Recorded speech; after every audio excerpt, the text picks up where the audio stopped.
my decision to pursue an agenda of inclusivity bore fruits in many ways.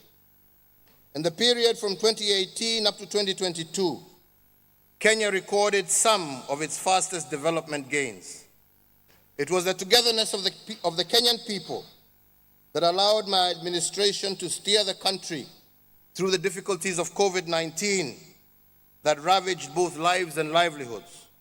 It was the unity of purpose that allowed Kenya to play its rightful role in the international stage by securing a non-permanent seat at the UN Security Council and playing host to a multitude of international events.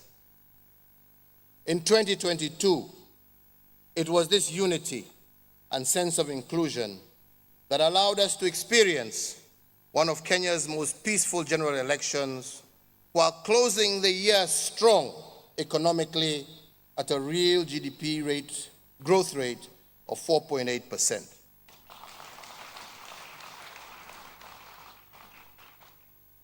On the 6th of September 2022, I handed over the reins of leadership to my successor, President William Ruto, in a colorful and peaceful ceremony.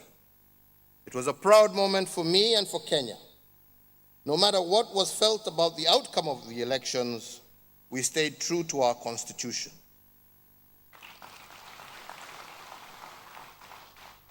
Although I completed my term in office, having not realized to my full satisfaction the agenda of de-risking Kenya's governance structures for the benefit of future generations, I remain committed to the cause because I feel that when we embrace inclusion, consultation, and consensus building in our politics, it only serves to improve the lives of our citizens.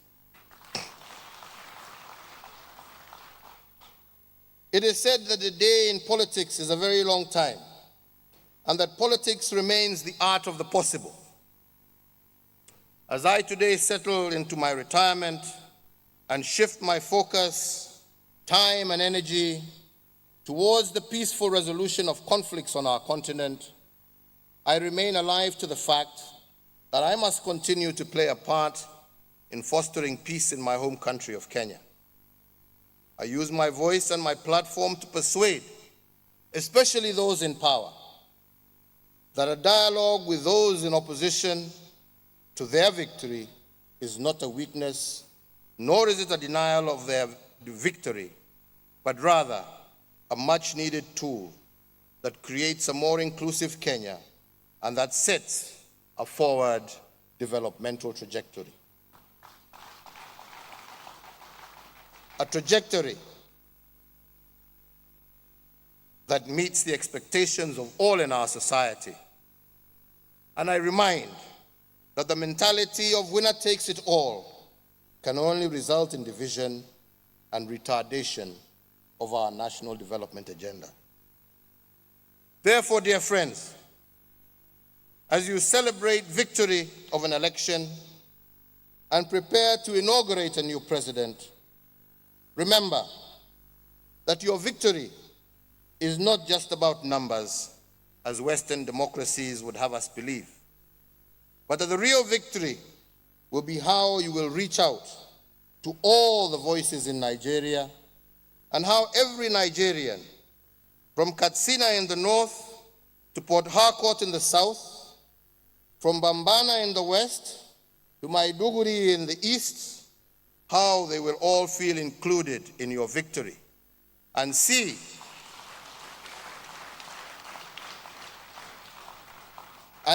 your government as their government, your agenda as their agenda, one Nigeria, one government for all.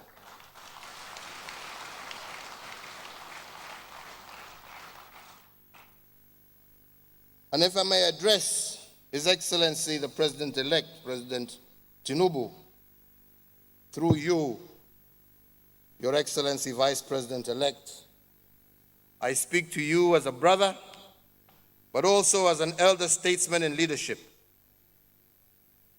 The contest is now over, and the hard work of building a prosperous and unified Nigeria now begins.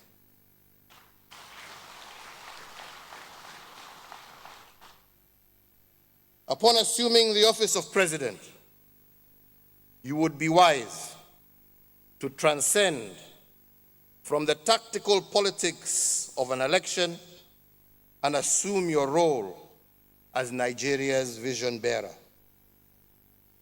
This will demand a complete overhaul of the adversarial mindset that we as politicians are conditioned to embrace during the electoral process. As President, you must learn very quickly to lead those who love you and those who loathe you with equal passion and commitment, because you are now the father of all.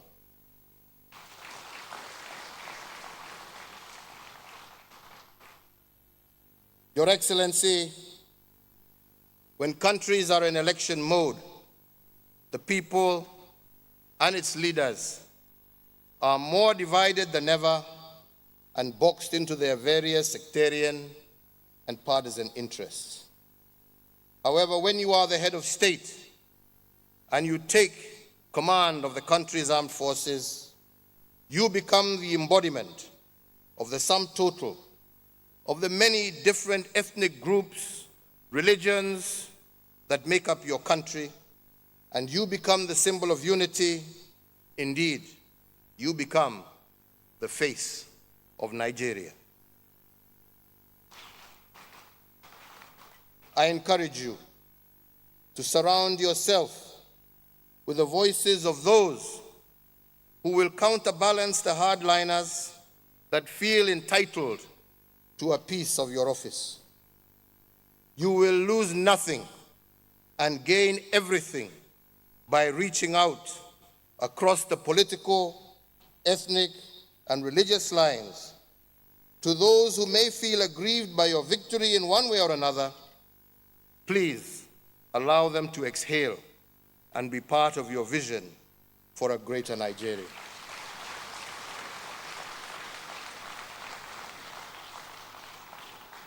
It is my hope and my prayer that the lessons from across the continent will give you the resolve to walk the difficult path of overcoming those three enemies I started by mentioning, the three enemies of nationhood: negative ethnicity, religious discrimination, and corruption.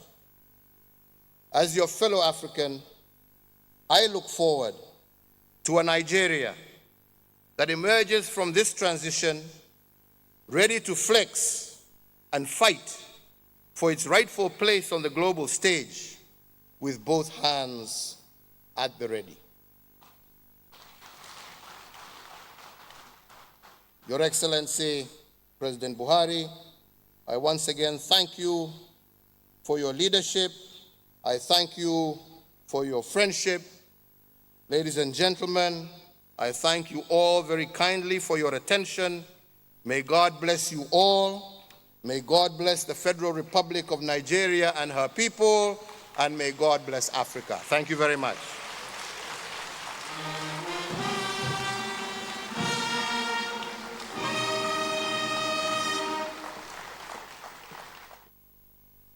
Former President of Kenya there, President Uhuru Kenyatta, who just shared his valuable perspective on deepening democracy for development when using his vast experience when he led Kenya, to give pertinent views on national unity and strengthening democracy as a catalyst for development. In a moment, we'll be listening to a contribution titled Religious Tolerance and Inclusiveness.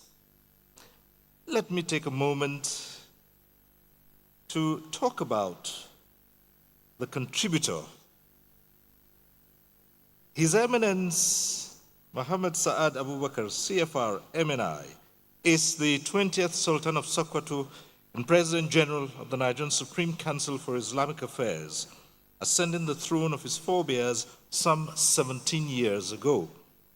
This foremost traditional ruler was a career military officer and rose to the rank of a one-star general before answering the call to mount the exalted throne of both the head of the Sokoto Caliphate and spiritual head of Muslims in Nigeria. He served as defense attaché of the Nigerian High Commission to Pakistan with concurrent accreditation to Iraq, the Gulf states, and Saudi Arabia. His clear display of intense patriotism and passion for Nigeria's development saw him attending the senior executive course at the National Institute of Policy and Strategic Studies, Kuru, in 2006. Presently, he serves as co-chair of the Nigeria Interreligious Council, a body established to provide religious and traditional leaders with a platform to contribute to national cohesion and promote greater interaction, as well as better understanding among the leaders and their followers in the country. Your Excellencies, distinguished ladies and gentlemen, may I now respectfully invite His Eminence Muhammad Saad Abubakar III, CFR, Sultan of Sokoto, to deliver his paper. Your Eminence.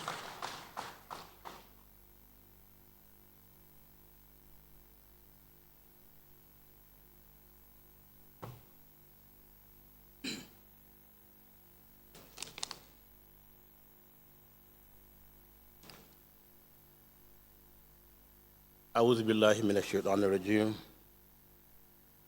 بسم الله الرحمن الرحيم وصلى الله على النبي الكريم. Your Excellency, the President, Commander-in-Chief of the Armed Forces, President Muhammadu Buhari, GCFR, who is living in a couple of hours on a very, very high note and much, much, much healthier and looking much, much fresher despite all the odds and the tension. The Vice President-elect, Hashim Shettima, GCON, our own dear, very, very dear brother, the former President of Kenya, Uhuru Kenyatta, whose last sentences or words were those of a very, very patriotic Nigerian. We thank you for your comments, and we believe those who have ears must have heard you very, very clearly. I must recognize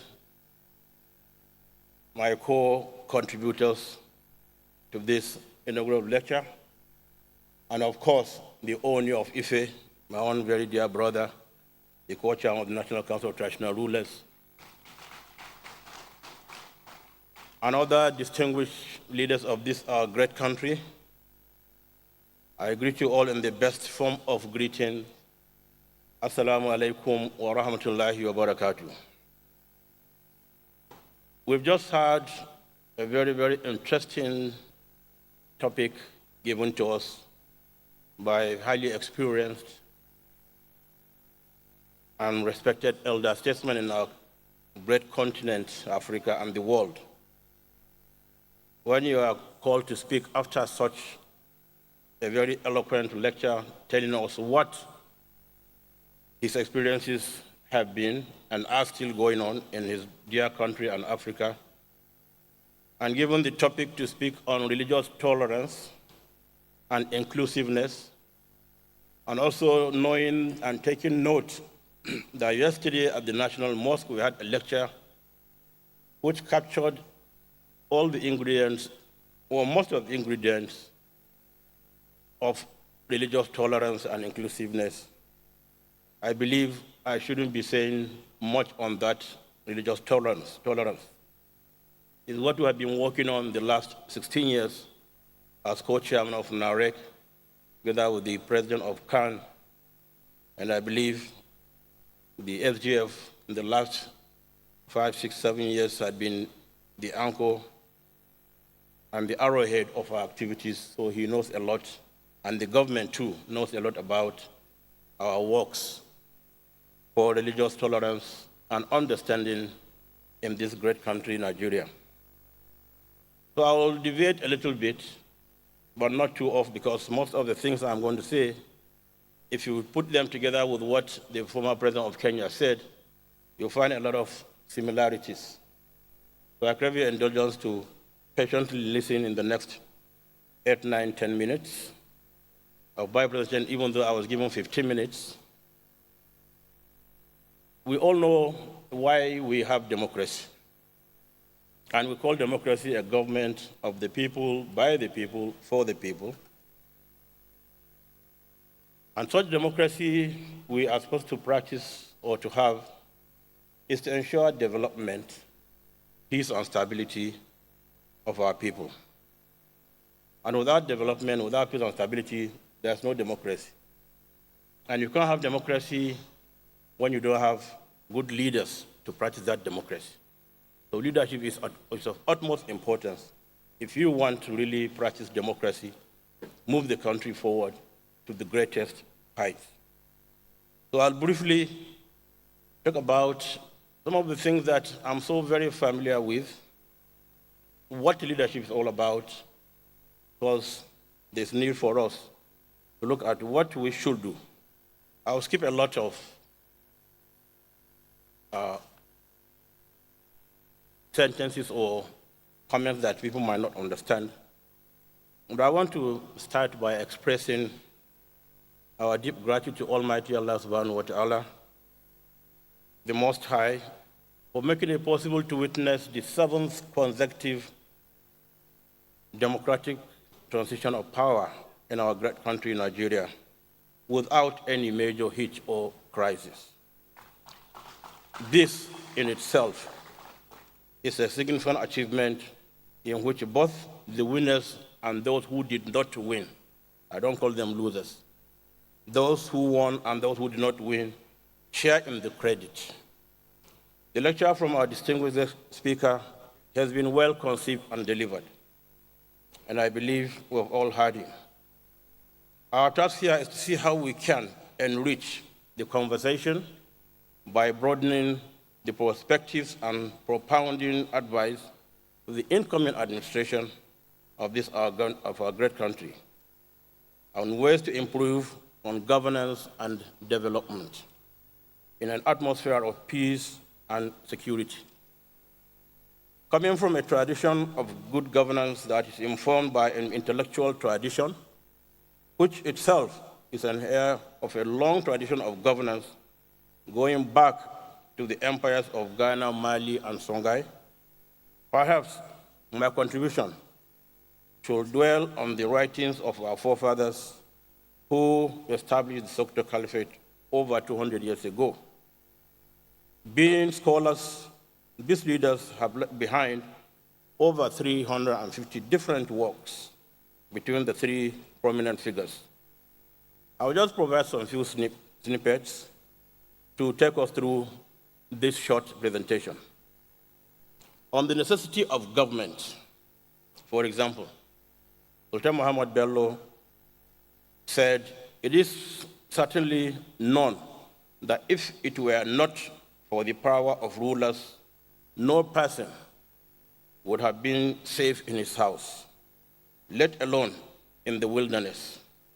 Nor would it be permissible for any person to collect tax, and the interest of the public would not have been preserved. For this reason, it becomes necessary to appoint a supreme leader and his deputies, such as the prime ministers, the governors, and the judges of all the regions of the earth, so that the interest of religion and leadership may be maintained and the proper order of the entire world be established. If it were not for the authority of state, many people would have been killed before they could kill a single man who is legally condemned to death when they seek to obtain their rights from each other without a force to protect them. Rulers in our case are those who have been elected to govern us, govern our country or our states at both the federal and state levels should see leadership as a trust from God, for which they have to ultimately account to him, as Sheikh Abdullah bin Fodio said. Verily, political power is a vicegerency from Allah and a stewardship from God's apostle. How great then its dignity and how heavy are its burdens. If the leader follows the path of righteousness, piety will take ascendancy over his worldly desires. If he goes astray, his piety will fall victim to worldly lust. Therefore, fear God. Know that every soul shall have a taste of death, and you shall receive your full recompense on the day of judgment. Leadership is also service to the people. As Sheikh Uthman Danfodio said, seeing to the welfare of people is more effective than the use of force. It has been said that the crown of a leader is his integrity, his stronghold is his impartiality, and his wealth is that of his people. There will be no triumph with transgression, no rule without learning, and no leadership with vengeance. No society can rise above its leaders. In other words, it is the quality of leaders which determines and pegs the quality of society. As Sultan Muhammad Bello said, leaders are like a spring of water, and all our officials are like water wheels. If the spring is pure, the filth in the water wheels cannot harm it. If, on the other hand, the spring is polluted and dirty, the purity of the water wheels that have been used to draw the water will have little or no effect on the purity of the water. Leaders still need to be very careful in the appointment of officials, and Sheikh Uthman bin Fodio said, the first support is on upright wazir, that is a prime minister or a deputy over the state, who wakes him, the leader, who wakes him up if he sleeps, give him sight if he cannot see, and remind him if he forgets. The greatest catastrophe which can befall leaders and people is to be deprived of good wazirs or ministers and good assistances. The most important qualifying attitude or attribute of the leader of the wazir is to be of trustworthy conduct, perceptive in the affairs of the common people, the courage to tell the truth, and must not withhold good advice from the leader. Muhammad Bello has a piece of advice to these officials in his Usul Siyas, one of his very famous books, where he wrote, the happiest leader is he whose subjects are happy with him, and the most unfortunate leader is he whose subjects are miserable under him. So beware of injustice, for your workers are imitating you.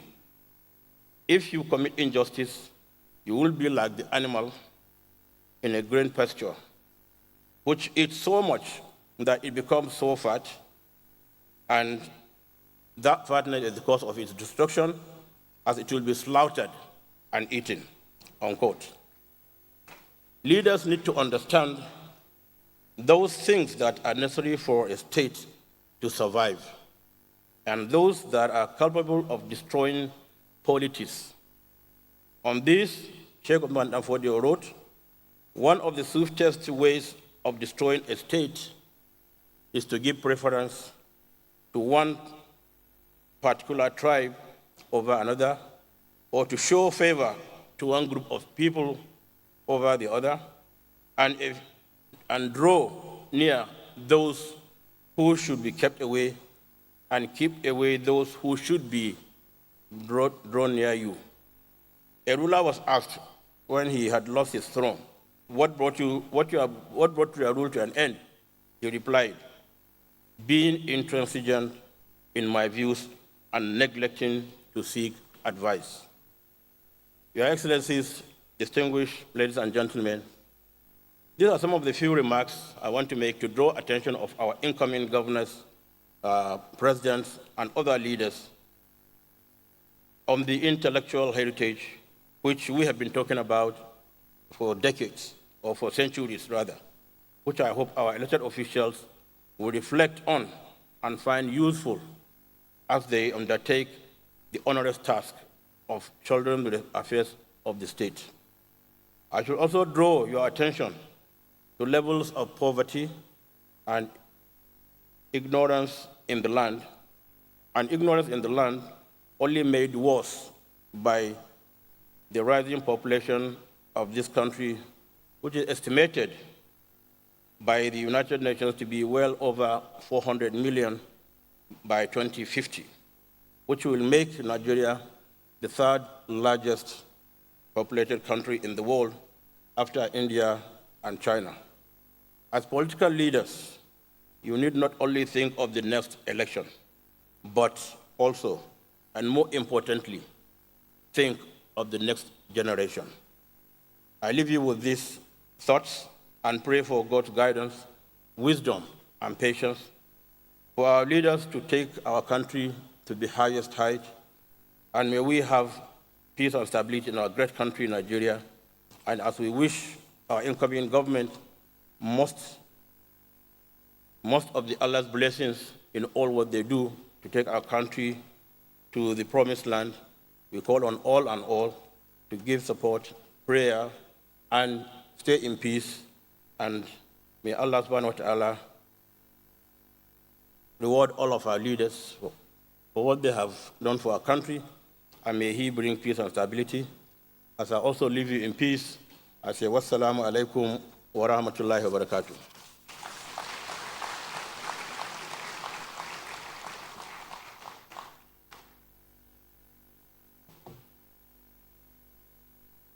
His Eminence Mohammed Saad Abubakar III, CFR, Sultan of Sokoto, speaking there. Your Excellencies, distinguished ladies and gentlemen, now with a different perspective on the same topic, religious tolerance and inclusiveness, is the contribution of Bishop Matthew Hassan Kuka, a religious cleric of repute, an author of distinction, an irrepressible social critic, and an unrepentant advocate of social justice, equity, and a better society at home and worldwide. Matthew Hassan Kuka served as a member of Nigeria's Truth Commission, Secretary of the Catholic Bishops' Conference, member of Nigeria Electoral Reform Committee, and also a member of the National Peace Committee. A Kennedy School of Government master's degree holder in public policy, he also holds a Doctor of Philosophy degree from the School of Oriental and African Studies at the University of London. Matthew Hassan Kuka is currently the Catholic Bishop of Sokoto Diocese. Your Excellencies, ladies and gentlemen, may I invite my Lord Bishop Matthew Hassan Kuka.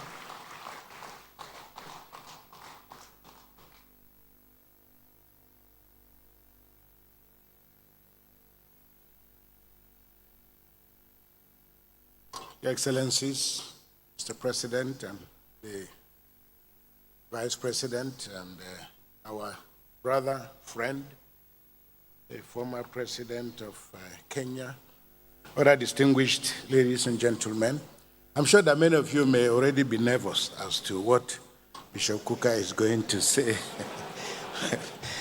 I feel like Miriam Makeba, the late Miriam Makeba. She said that every time I stand up to speak, and they will say, here comes the troublemaker. But President Uhuru Kenyatta, I really want to thank you. I mean, your most eloquent speech struck a chord. And had I received a copy of your speech earlier, I think that even that alone should have broadened the scope of our conversation. As you can see, the Sultan and I are different. He's taller than me. He has a much more regal appearance.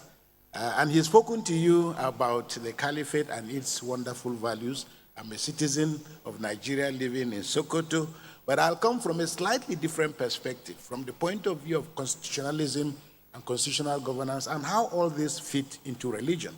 Because I think the temptation for many of us is to assume that somehow religion is a problem. And I think the former president's speech made the point very clear that religion, just like any other form of identity, whether it's ethnicity, religion, gender, the real problem is when these categories are left unattended to. It is then that they provoke problems. So I really think that we must appreciate the fact that all the values and the temptations, the trials that the people of Kenya have gone through. In summary, what struck me very powerfully was the idea of the tyranny of numbers, the tyranny of victory. And if I may add, the arrogance and the triumphalism that tends to characterize victory, and how dangerous all these are. Because numbers are important, but they're only important up to a point. And the real challenge is what you do and how you aggregate these numbers for national development. And I think Nigeria and Africa in general must wake up to the threat that is posed by the emergence of what you call illiberal democracy. 20 years ago, this word was not talked about, but now it is in the vocabulary of political science, that there is a resurgence of democracies that look like democracies but don't work like democracies. They conduct elections, they have judiciaries, they have political parties, but in the final analysis, they are a halfway house between the values of democracy and dictatorship and tyranny. And I think that the guest speaker has given us all the ingredients we require to be able to walk through the challenges. And I saw the vice president-elect smiling. He's somebody I already know, and I appreciate the depth of his intellect and his capacity to process a lot of the issues that are on the table. There are many people, including Christians, who will be disappointed that Bishop Kuka is standing here, because there's been a lot has been made out of the fact that we are dealing with a Muslim set of people who have won the elections. What are the implications of this for Nigeria?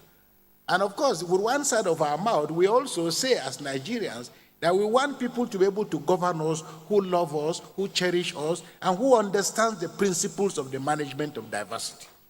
Now, we will not be nervous, and we really should not be nervous about the future. Not only because it is in the hands of God, but I think that the greatest value, and I hope that this lecture that has been delivered by Uhuru Kenyatta, although unfortunately, sir, you've been in Nigeria twice, but we are not yet Uhuru. We are aspiring. We're not yet Uhuru yet. But I hope that it provides the incoming government with the texture, the material that it requires, because how to build a good society is not a complicated thing. It is not a complicated thing. And the principles and the question, because one of the things that SGF said to me was also the fact that we'll be talking about the fact that as Nigerians, we are better together. Everybody knows that we are better together. But the first question to ask is, who are we? After 9/11, the American political scientists were asking the question, who are we? Because there was a problem in terms of who people are. And I think if you live in Nigeria, all of us know. And this is why those who listen to me will attest to the fact that I don't like to talk about religion, in part because I don't believe there is a religious problem. But somehow the Western media, the Nigerian media, and the political elite have assumed the fact that there is something between religions and that there is a conflict between religions. There is absolutely no conflict between religions. I say to people, assuming, for example, we all have knives in our houses. Assuming you come back from work and your wife is in the kitchen and she comes to welcome you with a knife in her back with which she's been slicing onions, you will have no problem entering the house. But if you had a fight with your wife before you left the house, and your husband comes back and knocks on the door and you see your wife with a knife, you will pull back. So knives by themselves are not a problem. It's what you do with them. In the same way that, identities are not a problem. Identities are not a problem. It's how you activate those identities and what you do with them. Now, will I be walking around Nigeria and people say to me, we worry about you being in Sokoto, and, when I speak, I can tell a million stories. And I give you an example, what happened in Sokoto. With the tragic story of Deborah, I had gone for a burial of the father of one of my priests, and I was on my way back in a car when I got a call to say that one of my priests called me to say, look, this is what is happening. And I got to Abuja, and I got telephone calls from everywhere. Where are you? I said, I'm in Abuja. He said, I hope you remain in Abuja. I hope you're not going back to Sokoto anytime soon. My family members who called me, I said, so what am I supposed to do? No, remain in Abuja. Some people say, leave the country. And I said, to go where? And people could not understand. When I had to go back to Sokoto the next day, people said to me, I had to just tell my friend, where are you? I told them I'm in Abuja. But when I got to Sokoto, I walked to my house. And for me, it's a very powerful image. As I entered my house, just as I got to the gate, I saw an armored tank, soldiers, their numbers, guarding my house. And I was touched. I came out of the vehicles and I greeted all the soldiers. I shook all of them. But I saw from their faces, they looked to me very much like Fulani people. The soldiers who were guarding my house. By their height and so on. So when I went in, then later in the evening, I came back and I started talking to them. There were about 12 or 14 of them. First of all, I looked at them with all their equipment, they're there in my house. After we greeted, I went back. At about 6:30 to 7, I came out, stood by my balcony. And I saw all of them done their ablution. They are preparing for their salah. And they prayed in my house. I'm looking at them. And this is Sokoto I'm supposed to be running away from. And here are these people, they are Muslims, they are Nigerians, they are here to protect me. Nigeria is a complex country of great possibilities, great contradictions, about which we will not be in this crisis. Managing diversity is a science. The World Bank knows this. My brother, Dr. Akunyumi, is here. He's going to talk about all this. They understand. And no country, no business, no family, no organization has a future if you don't figure out how to manage diversity. I want to conclude by saying religion has been turned into a weapon, and it's a weapon of choice for politics and politicians. The danger and the challenge for us as religious leaders, because the Conservative Party in England, because the British government was a theocratic state, so to say, and the Conservative Party was literally part of the Anglican Church. And the joke used to be that the Anglican Church is the Conservative Party at prayer. The danger with being captured by politicians is that religious leaders, and I tell people, when people talk about Asiwaju Bola, Tinubu, Atiku, Peter Obi, and all of these people, I work with the vice president-elect. I served for 6 years or so in Atiku's university. Peter Obi is my very close friend of very many years. And I'm a Nigerian, and I can work with anybody. And we must get to that point in which we have enough trust in ourselves. So religion in Nigeria, the Section 10 of the Constitution talks about the fact that the state should not adopt religion as a state religion. But we know that the reality is completely different. So the challenge for us going forward is to address the issue. What is the meeting point between religion and politics? For us as Christians and as Muslims, we must understand we are first of all citizens of the Federal Republic of Nigeria who just happen to be Christians or Muslims. We could be anything else. And our inability to appreciate those differences also is directly related to the way the political class has continued to treat us. Let me put it that way. Because if you are not able to manage diversity well, people have gotten out their pens and their pencils. When you call out ministers, everybody is looking at who is from my village, who is from my town. Because, no thanks, we have come to associate opportunity, privilege with having your own person in power. It's not the way to go, but the reality has led us otherwise. So I want to say that, first of all, Nigeria must heal. Nigeria must heal.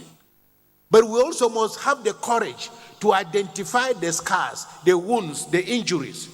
The worst thing that can happen to us is to pretend that everything is okay, because everything is not okay.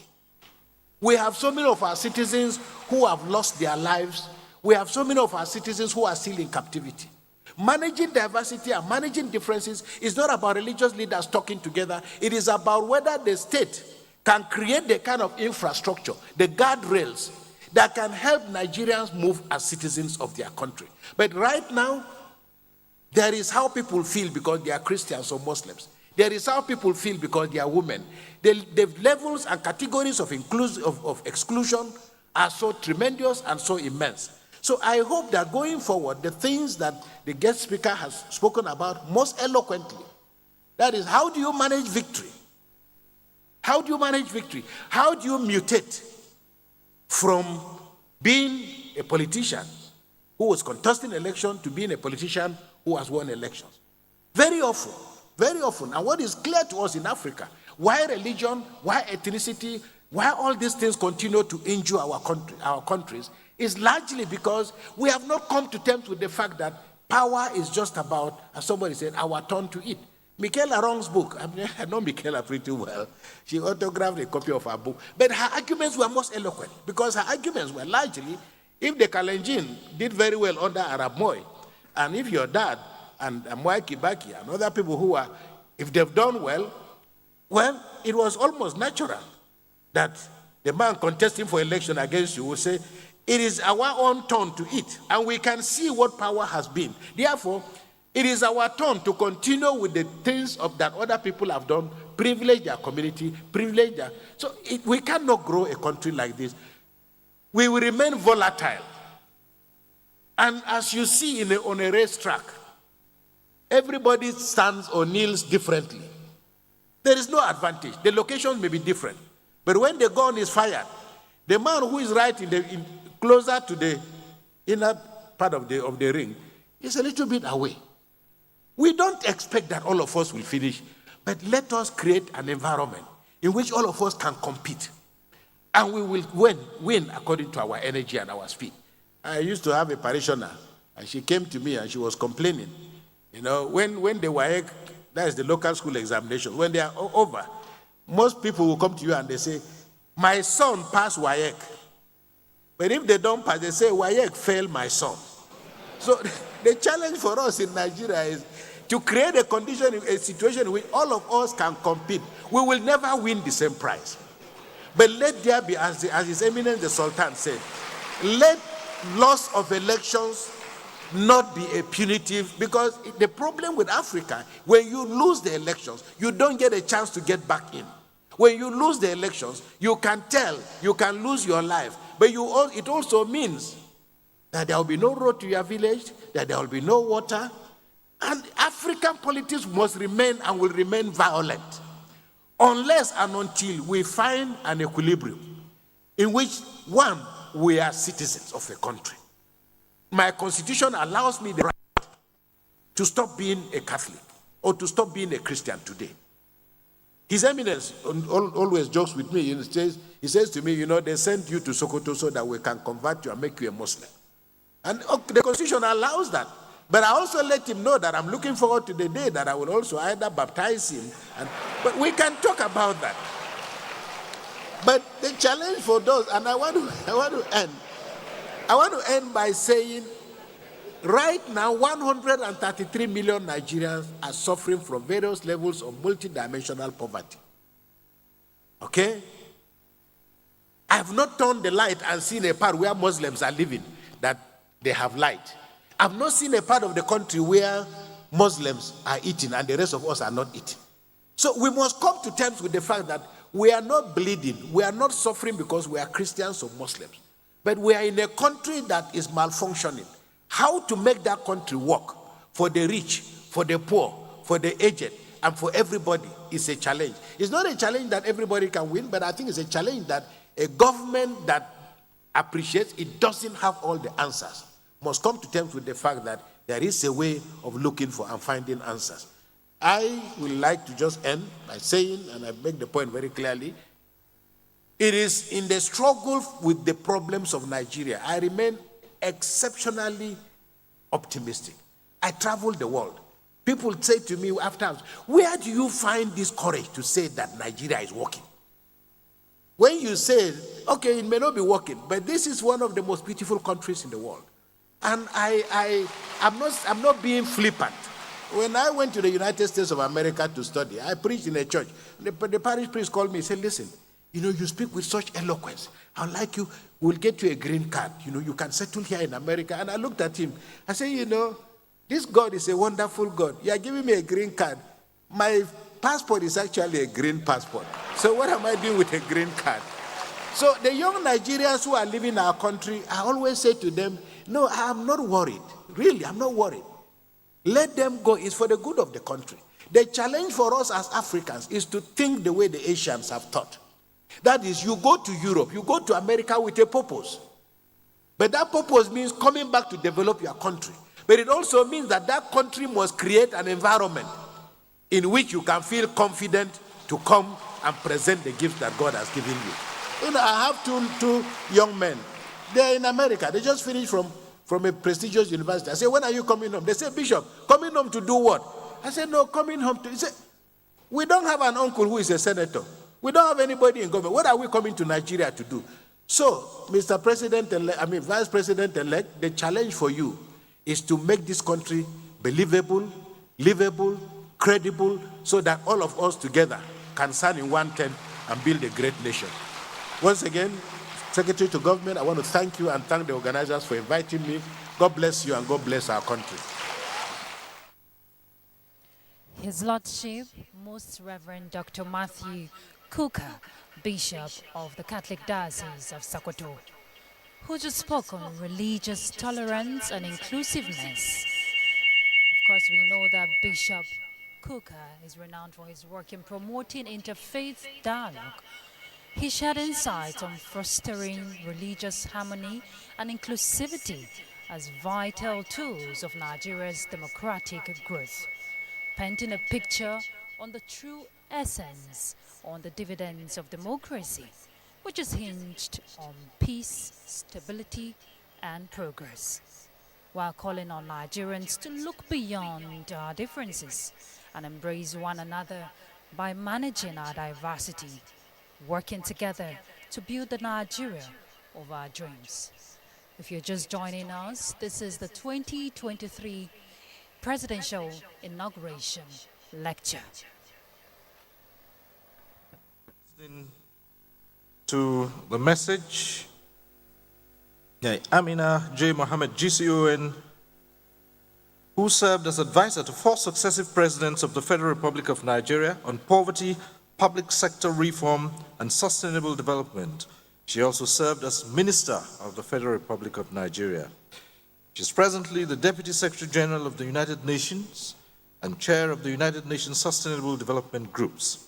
She served on numerous international advisory boards, including the UN Secretary General's High-Level Panel on Post-2015 Development Agenda, as well as chaired the Advisory Board of the United Nations Educational, Scientific, and Cultural Organization, UNESCO Global Monitoring Report on Education. She is a recipient of various global awards. I invite you to now listen to the message of Dr. Amina Mohammed, GCON, on security and development. Excellencies, ladies and gentlemen, it is a real honor to address you today on this momentous occasion as we gather to celebrate the inauguration of President-elect His Excellency Bola Tinubu. I extend my heartfelt congratulations to the government and to the people of Nigeria for yet another peaceful transition of power. This is a testament to the consolidation of democracy, peace, stability, and development in our great nation. I would also like to extend my congratulations to all the newly elected and re-elected officials. May you be guided by clarity of thought and unwavering determination to serve our people with the utmost dedication. Excellencies, ladies and gentlemen, we are at an inflection point. Our world is facing a series of interlocking threats, security challenges, and cascading crises in food, energy, and finance that are magnified by the growing impacts of climate change. 1/4 of humanity resides in conflict-affected areas, and as of mid-2022, over 100 million individuals have been forcibly displaced worldwide. The devastating effects of violence have not only impacted those directly involved in armed conflicts, but have reverberated throughout societies. And in our modern era, incidents involving malicious uses of digital technologies by state and non-state actors pose unique challenges and threats, impacting our security landscape and the well-being of individuals and nations. We are witnessing a rising tide of inequalities in finance, trade, and technology, both within and among nations. And the COVID-19 pandemic has exacerbated income inequality on a global and local scale, widening the gap between nations and societies. Moreover, our continent is disproportionately bearing the brunt of a climate crisis it did not create. The unequal suffering resulting from the effects of climate change represents one of the most profound injustices in our world today. And Nigeria itself faces a myriad of security challenges across various regions. Intercommunal tensions, farmer-herder conflicts, organized armed conflict, and terrorism continue to threaten the northern and middle belt regions, while separatist agitation and the militancy menace in the southeast and south-south are a challenge. These security challenges impede progress and development in various sectors, and I commend the government of Nigeria and its armed forces for its national and sub-regional efforts to address these complex challenges. This is a moment for us to come together, united in our determination to address these multifaceted challenges. We must find local solutions to our national problems. We must foster international cooperation and Nigerian leadership, strengthen our collective resolve, and embark on a pathway that champions inclusivity, equity, and sustainable development. Excellencies, ladies and gentlemen, sustainable development stands as humanity's most effective tool for prevention. It is the only way to address the underlying drivers of conflict and fragility. This is the security development nexus in action. In practice, this means inclusive, people-centered development solutions that address grievances, consolidate peace dividends, and build resilient communities where justice and dignity are our watchwords. It means leaving no one behind. It means delivering more under the United Nations Agenda 2030 and the Sustainable Development Goals, and the African Union's Agenda 2063, which provide a framing for investing in the nexus. By creating decent jobs, particularly for youth and women, we empower individuals to live dignified lives and reduce the risk of social unrest and strengthen social cohesion. By bridging the digital divide and investing in new technology, we enable connectivity, drive economic growth, and create new possibilities for working together. Infrastructure development, implemented with a conflict-sensitive approach, will open up new opportunities for cooperation and foster the type of subnational integration that enhances economic empowerment against unexpected shocks. And by transforming our education system, we can equip future generations to fully participate in modern economies and to meet the demands of our fast-changing nation and world. Excellencies, ladies and gentlemen, allow me to propose 4 key elements which can catalyze accelerated sustainable development that addresses the underlying drivers of insecurity when they are present together. First, we need a strong policy environment that transcends disciplines. This means policies that integrate all sectors, from security to humanitarian to development. It means designing measures that address the more profound structural causes of insecurity while also meeting urgent humanitarian needs and remaining acutely mindful of ongoing conflict dynamics. Investing in local economies across food security, energy access, and digital connectivity is key. Second, we need strong institutions. This means institutions that are built to last, ensure the rule of law, and provide a framework for a just and equitable society. Institutions that create an environment where citizens' rights are protected and deliver essential services to the people, such as education, healthcare, infrastructure, and social welfare. This means partnerships, collaboration and joint planning across all levels of government. Local and state governments are essential players in this regard, given their closeness to the people and their constitutional responsibilities. Third, people. We must invest in our people, and our leaders at all levels, government, community, business, traditional fathers, must all be at the table. A transformational education sector will also be crucial. The knowledge and skill sets needed for nation building must continue to evolve at pace. This includes women and youth. 70% of Nigerians are under 30. Girls under 30 alone comprise nearly 1/3 of the total population. Women and youth bear the most significant toll from conflict, yet they're rarely given a seat at the mediation table. This is despite the fact that we know from experience and from independent research that pathways to peace are always more successful when they involve women and young people. Finally, these three elements, policies, institutions, and people, are only effective if combined with sound investments and accountability mechanisms. Recourse to justice, effective criminal justice systems, and transparent governance of resources are all required for sustainable development to meaningfully address the root causes of violence. Sustainable development will never address the root causes of violence without recourse to justice. And for this, we must invest in people and supplies that deliver on the rule of law. In the words of Secretary General Guterres, from the smallest village to the global stage, the rule of law is all that stands between peace and stability. SDG 16 is our compass in this regard, and its fulfillment has ripple effects throughout all SDGs. Excellencies, ladies and gentlemen, the existential threats of our time, from climate change to the threat of nuclear conflict, underscore the importance of multilateralism. No one nation can defend itself against these threats entirely on its own. Nations working together can achieve things that are beyond what even the most powerful state can accomplish itself. And that is why the United Nations was created. It is what we do. Convene for peace and give hope in times of cascading crises. The United Nations needs Nigeria and strong African voices to rise up, speak on the global stage, and double down on the multilateral solutions that meet the immense challenges of our time. The global narrative must be one that is shaped by all of us and not just by a few. Excellencies, ladies and gentlemen, the latest peaceful democratic transition of power is yet more proof that Nigeria is better together. Our deepening democracy is consolidating the foundations of a prosperous future together. Your responsibility as leaders of this great nation is to continue this trajectory and to guide the people of Nigeria along inclusive pathways of peace and development that leave absolutely no one behind.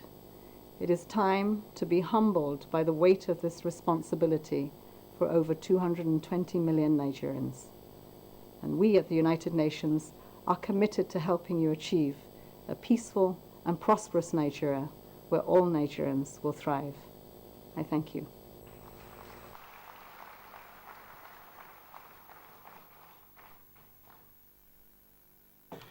Your Excellencies, Adeyeye Mohammed, GCON, Deputy Secretary General of the United Nations and Chair of the United Nations Sustainable Development Groups, delivering a message there. The Nigerian economy comes into focus as we take on the next contribution. This is strengthening the Nigerian economy. A contributor who will speak to the issues is no other than Dr. Akinwumi Adesina, a former minister of the Federal Republic of Nigeria and presently the President of the African Development Bank Group, where he is currently serving his second term. Under his tenure, Dr. Adeyeye introduced innovations that made the African Development Bank Group achieve the highest capital increase since its inception in 1964.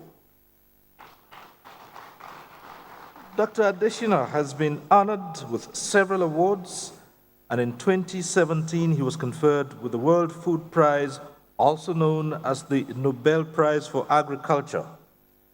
Dr. Adeyeye was also announced as the winner of the 2020 Distinguished Fellowship Award by the Academy of Public Health, the flagship body of the West African Institute of Public Health, in December 2020.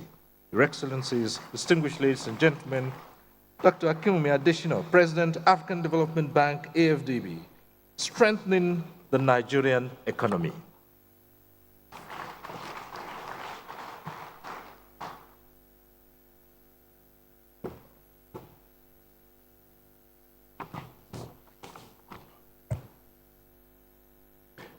Your Excellency, President Muhammadu Buhari, I also call him a father as well. Your Excellency, the President-elect, Bola Tinubu, Your Excellency, the Vice President-elect, my dear brother, Excellency Shetima, Your Excellency, President Uhuru Kenyatta, he and I have known each other forever, former President of the Republic of Kenya, the Secretary of the Government of the Federation, my dear brother, Boss Mustafa, and thank you for all you did to get me here. I finished the annual meetings of the African Development Bank, Mr. President, yesterday at about midnight, and I had to get on the flight to be here this morning. That's why I came in late here. Thank you very much, Secretary. Excellencies, Governors, Your Eminence, Your Royal Highnesses, distinguished ladies and gentlemen, friends of Nigeria, beloved Nigerians. I wish to start by thanking you, Mr. President, for inviting me to the ceremonies for the swearing in of the incoming President, His Excellency Bola Tinubu. I would like to congratulate you, Mr. President, for this achievement of the 7th democratic transition of our beloved country. I would like to congratulate the incoming President and also the incoming Vice President. I wish to thank the Secretary of the Government of the Federation, Boss Mustafa, the Chairman and members of the Presidential Transition Council for inviting me to speak at this inauguration lecture for the incoming President of Nigeria. It is such a great honor to share my views and perspectives after the wonderful speech that has been given by my very dear friend and brother, His Excellency President Uhuru Kenyatta, as our nation gets ready to have a passing of the baton between His Excellency President Muhammadu Buhari and the incoming President, His Excellency Asiwaju Ahmed Bola Tinubu. It is your turn.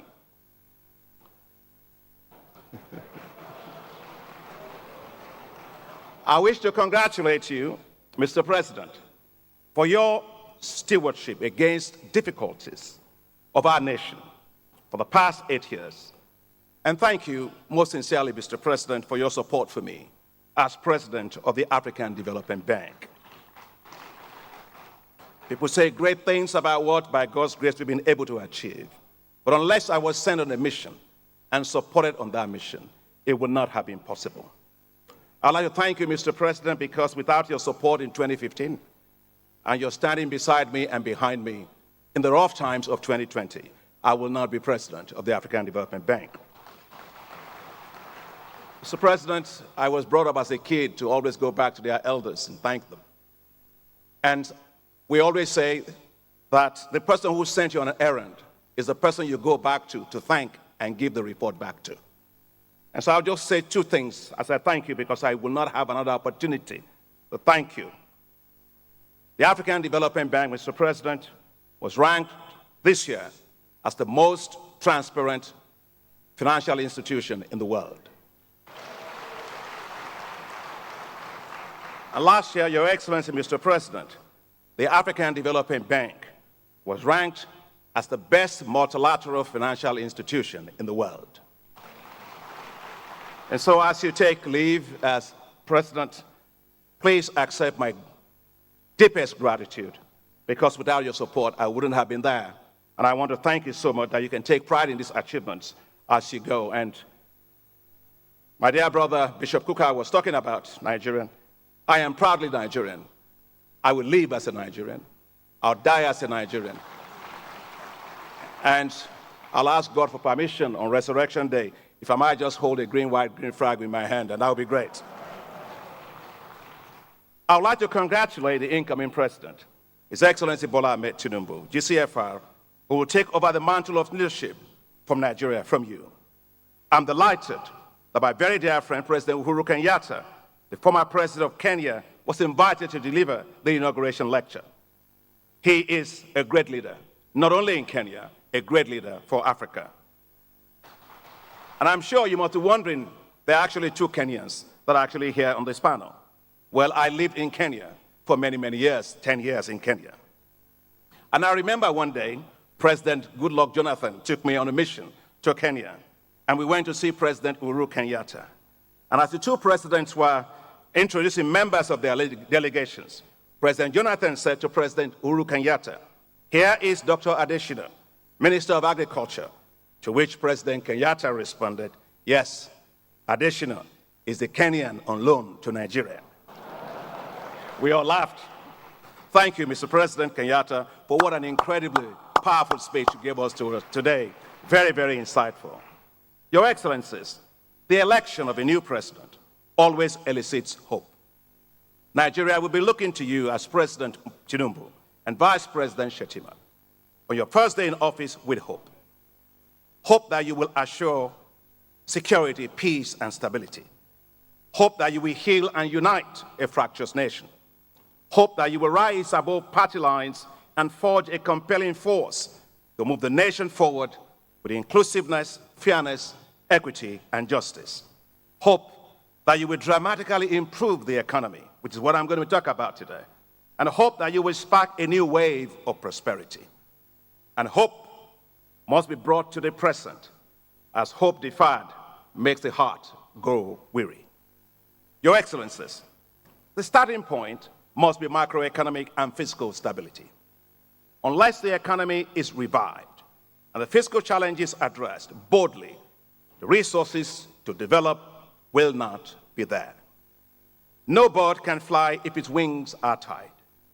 Nigeria currently faces huge fiscal deficits, estimated at 6% of the GDP. This has been due to several challenges, including low receipts to dwindling revenues from export of crude oil, vandalism of pipelines, and illegal bunkering of crude oil. According to Nigeria's Debt Management Office, Nigeria now spends 96% of its revenue servicing debt, with the debt-to-revenue ratio rising from 83.2% in 2021 to 96.3% by 2022. Some will argue that the debt-to-GDP ratio at 34% is still low compared to other countries in Africa, and that is absolutely correct. But no one pays their debt using GDP. Debt is paid using revenue, and Nigeria's revenues have been declining. Nigeria earns revenue today to service debt and not to grow. The place to start, therefore, is to remove the inefficient fuel subsidies. Nigerian fuel subsidies benefit the rich, not the poor. Fueling theirs and government's endless fleet of cars at the expense of the poor. Estimates show that the poorest 40% of the population consume just 3% of petrol.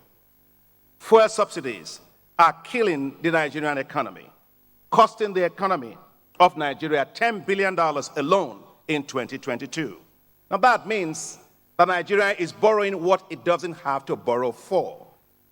If it simply eliminates these inefficient subsidies and uses the resources well for national development. Rather, support should be provided to private sector refineries and modular refineries to allow for efficiency and competitiveness to drive down fuel pump prices. The newly commissioned Dangote refinery, by Your Excellency, Mr. President, the largest single-train petroleum refinery in the world, as well as the petrochemical complex, will revolutionize Nigeria's economy. And congratulations to you, Mr. President. I'd also like to give congratulations to my dear brother, Aliko Dangote, for his amazing $19 billion investment. You got Nigerians, Mr. President, who believe in Nigeria. He's one of them. I am one of them. And we are many of us. We believe in Nigeria. Your Excellencies, there's also an urgent need to look at the cost of governance. The cost of governance in Nigeria is way too high and should be drastically reduced to free up more resources for development. Nigeria is spending very little on development. Today, Nigeria is ranked among the countries with the lowest human capital development index in the world, with a rank of 167 among 174 countries globally, according to the World Bank 2022 Public Expenditure Review Report. To meet Nigeria's massive infrastructure needs, according to this report, we require $3 trillion by 2050. According to the report, at the current rate, it will take 300 years to provide the minimum level of infrastructure needed for Nigeria's development. All living Nigerians today and many generations to come will be long gone by then. We must therefore change this and change it decisively. Nigeria must rely more on the private sector for infrastructure development to reduce the fiscal burdens on the shoulders of government. Your Excellencies, much can be done to raise tax revenue, as tax to GDP ratio in Nigeria is still low. This must include improving tax collection, tax administration, but moving from tax exemption to tax redemption, ensuring that multinational companies pay appropriate royalties and taxes, and that leakages in tax collection are closed. However, simply raising taxes is not enough, as many question the value of paying taxes, hence a high level of tax avoidance. Many citizens provide their own electricity, sink their own boreholes to get access to water, repair their roads in their neighborhoods and in their towns. These are essentially high implicit taxes. Nigerians, therefore, today pay the highest implicit taxes in the world. Governments need to ensure effective social contracts by delivering quality public services. It is not the amount collected, it is how it is spent and what it's delivered. Nations that grow better, they run effective governments that assure social contracts with their citizens. Your Excellencies, we must rebalance the structure and performance of the economy. A very common refrain in Nigeria with every successive government is, we need to diversify the economy. But is it really so? The economy of Nigeria is one of the most diversified in Africa, with the oil sector accounting for only 15% of the GDP, and 85% is accounted for by other sectors. Nigeria's challenge is not diversification. Nigeria's challenge is revenue concentration. And that is because the oil sector accounts for 75.4% of export revenue and 50% of all government revenue. The solution, therefore, is to unlock the bottlenecks that are hampering the 85% of the economy. These include low productivity, very poor infrastructure and logistics, despite gains being made, epileptic power supply, inadequate access to finance for small and medium-sized enterprises. Nigeria must also shift away from just relying on import substitution to export-focused industrialization. No team in soccer can ever win by playing defense. Every team that wins in soccer, they win by playing offense. When you do export-led industrialization, that's offense. That's how economics will grow, and that's how we will thrive. Your Excellencies, for faster growth, Nigeria must fix decisively the issue of power once and for all. There is no justification for Nigeria not having enough power. The abnormal have simply become normal. Nigeria's private sector is hampered by the high cost of power. Providing electricity will make Nigerian industries more competitive, especially within the context of the African Continental Free Trade Area.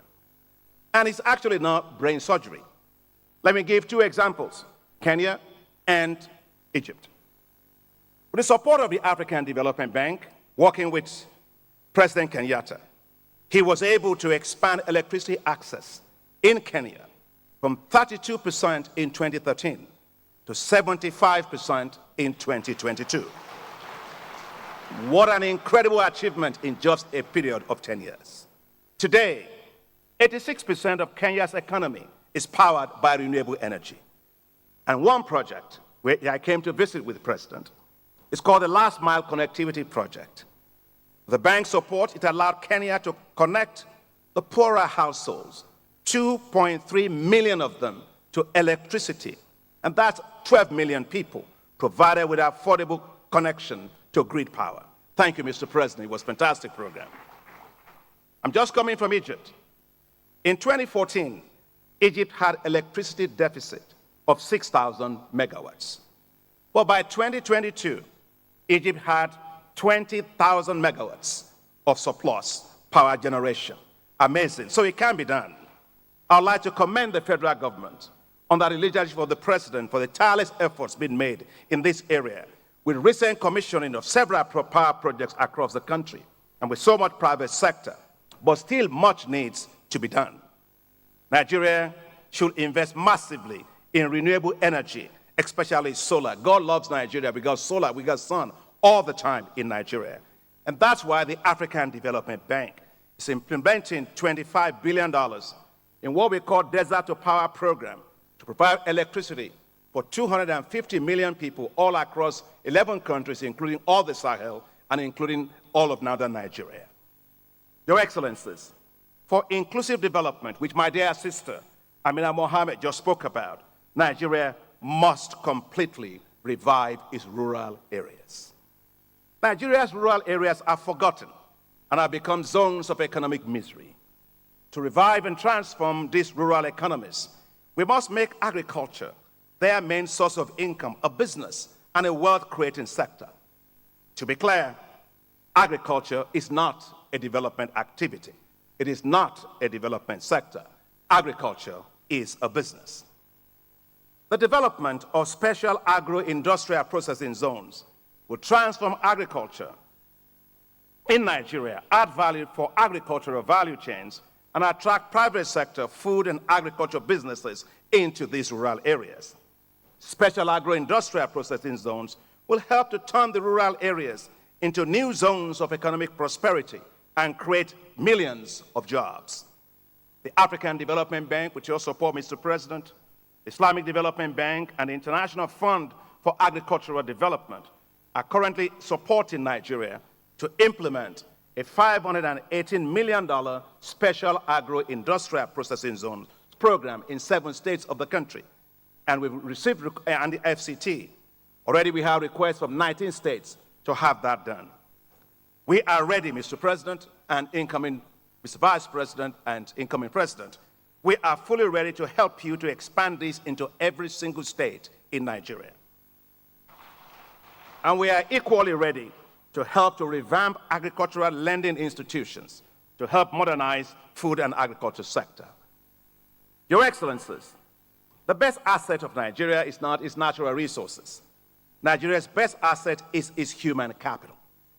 We must therefore invest heavily in human capital to build up Nigeria's skills that we need to be globally competitive in a rapidly digitized global economy. We must build world-class educational institutions, accelerate skills development in science, technology, engineering, and mathematics, as well as in ICT, computer coding, which are not the jobs of the past, but the jobs of the future. Your Excellencies, there is an urgent need to unleash the potential of the youth. Today, over 75% of the population of Nigeria is under the age of 35. This presents a demographic advantage, but it must be turned into an economic advantage. Nigeria must create youth-based wealth. We must move from the so-called youth empowerment programs. The youth do not need handouts. They need investments. The current banking system will not lend to the youth. If you're a young person, you go to a bank, they ask you, how old are you? You say 21 years old. They ask you, go bring your tax receipts for the last 25 years. How does that work? Special funds, while palliative in approach, are also not systemic and are also not sustainable.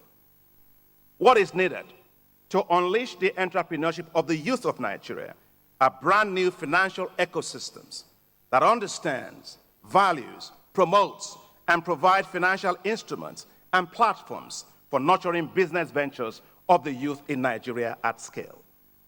The African Development Bank and partners, including the Agence Française de Développement, Islamic Development Bank, and others, we launched right here in Nigeria the $618 million IDICE program to develop digital and creative enterprises. Mr. President, under your leadership, this is one of the great things I hope that you're most proud of. These things will create 6 million jobs and add $6.3 billion to Nigeria's economy. Your Excellencies, as I close, the African Development Bank is currently working with central banks and countries all across Africa to design and to support the establishment of youth entrepreneurship investment banks. These will be new financial institutions run by young, professional, highly competent experts and bankers to develop and deploy new financial products and services for businesses and ventures of young people. Several African countries have already agreed to set up the youth entrepreneurship investment banks. Nigeria should establish the Youth Entrepreneurship Investment Bank. Your Excellency, Mr. President, thank you very much. Your Excellency, Mr. Vice President-elect, let me now close. Nigeria's economy needs to soar. You have an incredible opportunity to make history. History by building a resurgent Nigeria, a united and prosperous Nigeria. It is Nigeria's turn. I wish you all the very best for success. May God bless you, may God help you, and may God bless the Federal Republic of Nigeria.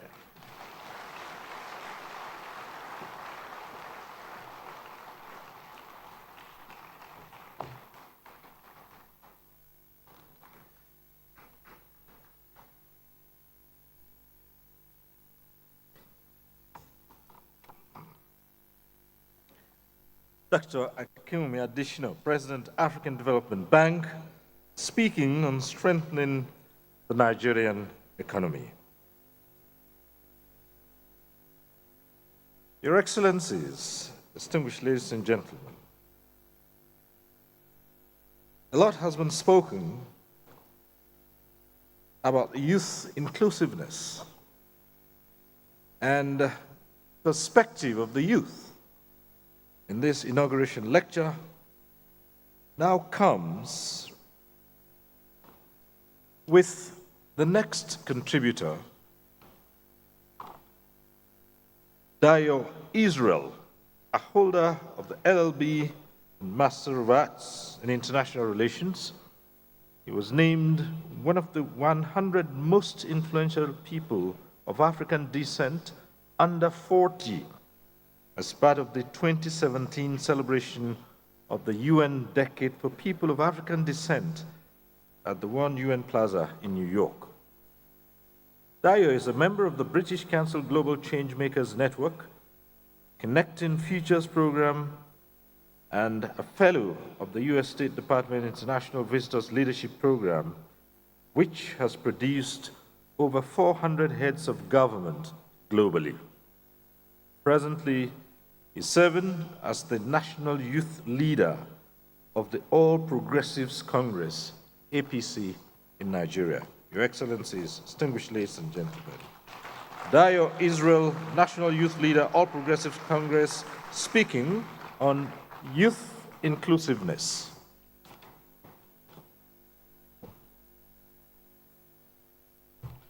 Your Excellency, the President and Commander-in-Chief of the Armed Forces of the Federal Republic of Nigeria, a fine gentleman who served this country with all honor and was looking forward to go back to Katsina on Monday by the grace of the Almighty, President Muhammadu Buhari, GCFR.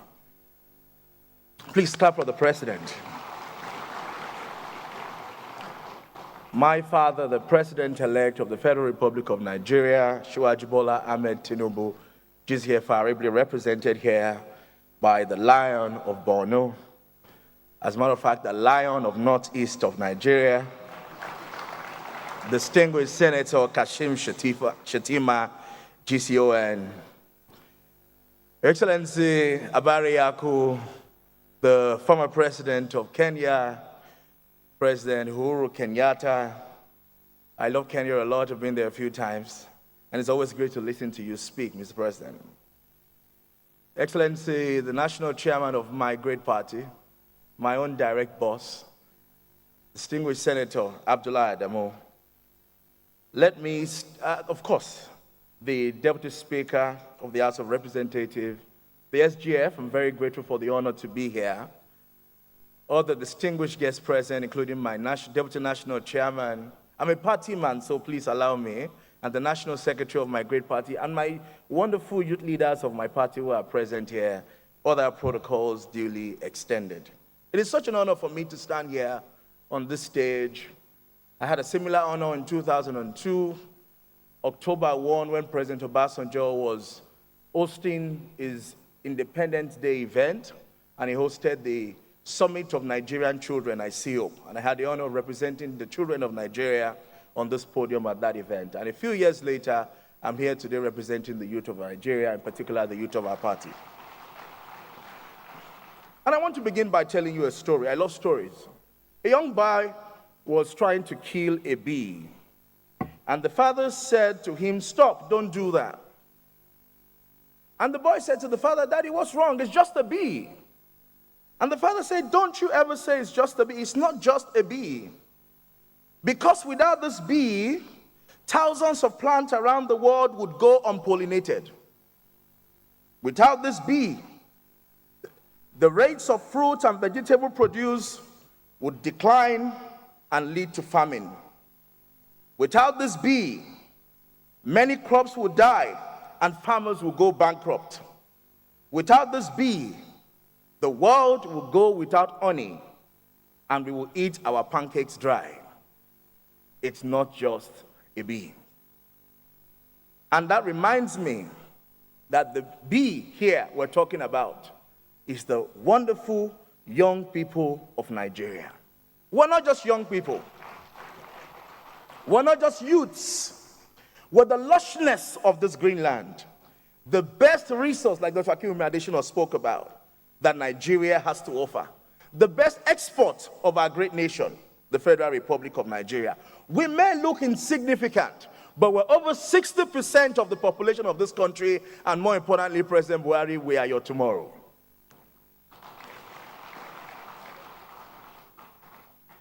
And it reminds me of another story. President Kenyatta, you'll be familiar with your sister, Wangari Maathai. She spoke about the story of the human bed. And the story was about a bush that was burning. It was a strong fire in the forest, and all the animals were running away looking for an escape. And they were running, the lions, the tigers, the elephant, all of them were running out of the forest. And there was this little human bed, a small boy like me, sitting quietly. And then he observed that the nation was on fire. And what the human bed did was fly to the nearest river, use his little beak to fetch some water, run back into the forest and pour it there. Run back to the river, got some water with the little beak, ran to the fire and pour it there. And all the other animals were smiling and laughing and saying, "What do you think you're doing? Can you save this forest from the furnace?" And the human bed looked at the elephant and all the other animals and said, "I may be just but a human bed. As small as I am, I will do my best to save the forest from the fire." Distinguished ladies and gentlemen, the youth of Nigeria, the human bed. Our country has experienced military challenges over the years. We've gone through abuse, we've gone through many poverty challenges, but the youth of Nigeria has continued to be creative and innovative. In particular, with our creative industry, entertainment, and sport, we are putting Nigeria on the map. We may not be able to end poverty in Nigeria in one day, but we're creating solutions in fintech, in sport, in entertainment. We're fighting poverty. We're creating corporations like Jumia. We're creating companies like the other company doing many other fintech companies across Nigeria. Andela, Flutterwave, many. That is our own way of being a human being, of solving Nigeria's unemployment and poverty problem. And so when you have the population that brings us the Grammy Award, that brings Nigeria on the entertainment scene, that brings on the screen in Antarctica, in the Caribbean, in North America, at the Grammys Award and the Emmys Award, why would you waste such a resource? What are we doing with this resource? And that's why yesterday at the Villa, we had an interaction with the president, Muhammadu Buhari. And everybody was thanking the president and said, thank you for Second Niger Bridge. Thank you for Maradi Trail Service. Thank you for Lagos-Ibadan Expressway. I said to Mr. President, sir, thank you for the Not Too Young to Run bill. Because by that single act of leadership of signing the Not Too Young to Run bill into law, it created a generational shift that made a 28-year-old girl become a member of the House of Representatives in this 10th Assembly. If you want to clap for the youth, clap for us. And so, if we're going to deepen democracy, we've got to deepen youth participation in the public sector and in good governance. We've got to give young people a seat at the table. But let me also warn leaders. We have decided among ourselves, if you don't give us a seat at the table, we will go to the Kugbo wood market, we will buy woods, we'll buy nails, we'll make our own chair, and we'll bring it to the table.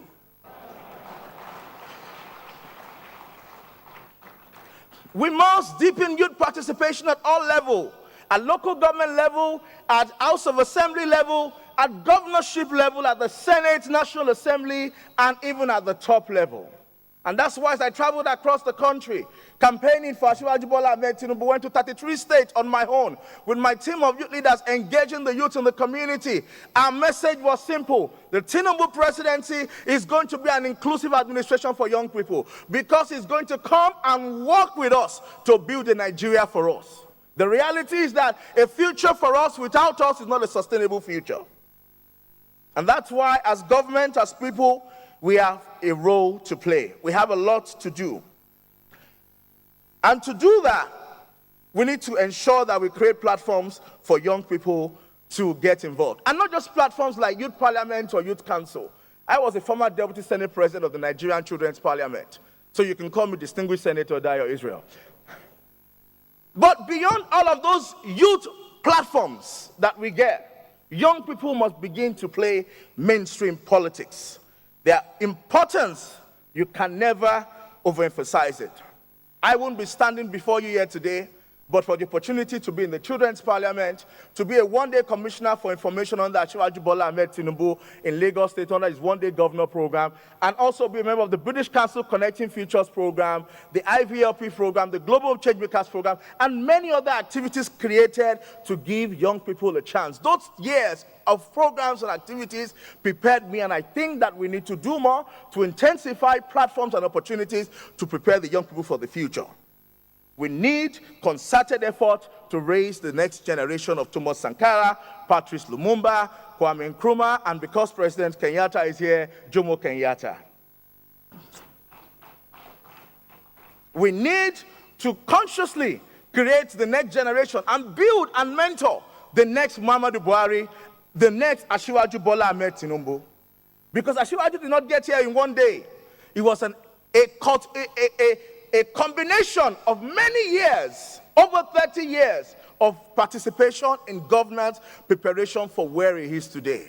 And so we need to begin to prepare that 20-year-old person, that 30-year-old person that is going to take over from you and lead Nigeria to the path of greatness than you have done.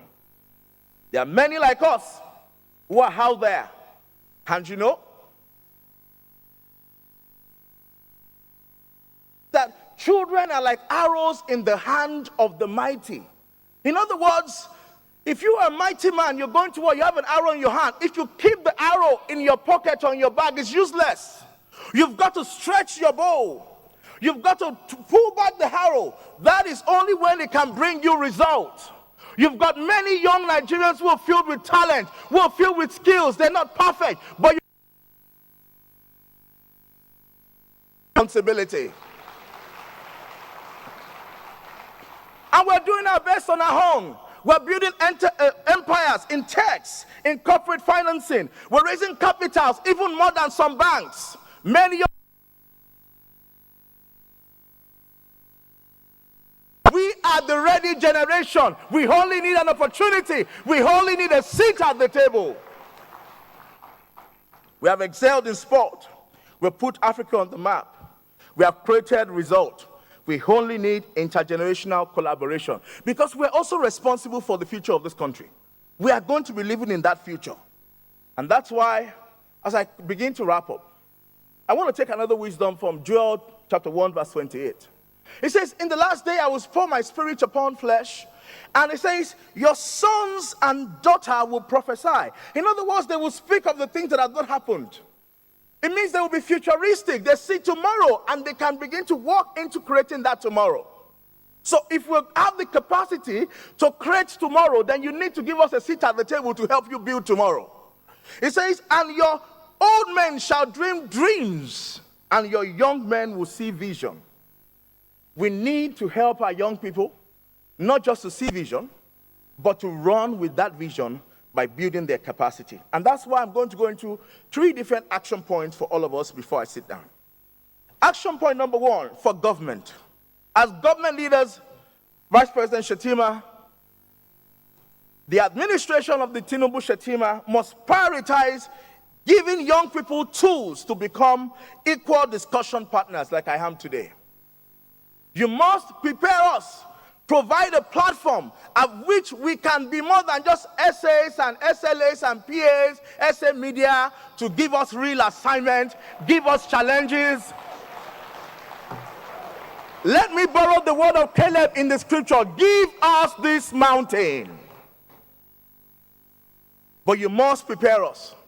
We must prioritize building capacity, training, and reforming of the educational system. Before I came in to become national youth leader of the APC, I was privileged by the grace of God and with the support of my governor, Babajide Olusola Sanwo-Olu, to be a permanent board member of the Lagos State Universal Basic Education Board, SUBEB. And the reason I was a permanent board member of SUBEB was also because there was a policy in Lagos that said that our board must have a woman and a youth as members of the board. Vice President Shettima, it is our call on behalf of the youth of our party that the new administration should expand its policy to ensure that no board appointment, agency, parastatals, without a young person as a member. Youth, am I speaking your mind? We are demanding a seat at the table. Every board, every agency, NNPC, NPA, NPIC, every board, a seat for young people. We have worked for the party. We have the capacity. We have the potential. We need the platform. Are we not ready? Can we not do it? Test us, sir. We need to give young people the skills to be able to compete globally. We need to create a platform for internship and volunteerism. Like Dr. Akiku Madeshino said, we must invest in youth innovation, youth community action, and youth enterprise. There are many young people who are running development projects in their communities, NGO projects. They need grants, they need funding. We need to put money where our mouth is and support the young people. We must make it easy for young people to run for public office. And that's why I want to thank President Buhari one more time for the Not Too Young to Run bill. Building on that, I want to thank my national chairman, distinguished Senator Abdoulaye Adamu. I went to the NWC when we got elected, and I asked that they please consider giving the young people 50% discount on the nomination form of the party. From presidency that was 100 million, governorship that was 50 million, House Senate that was 10 or 12 million, and we were able to get 50% discount nomination form for young people 18 to 40.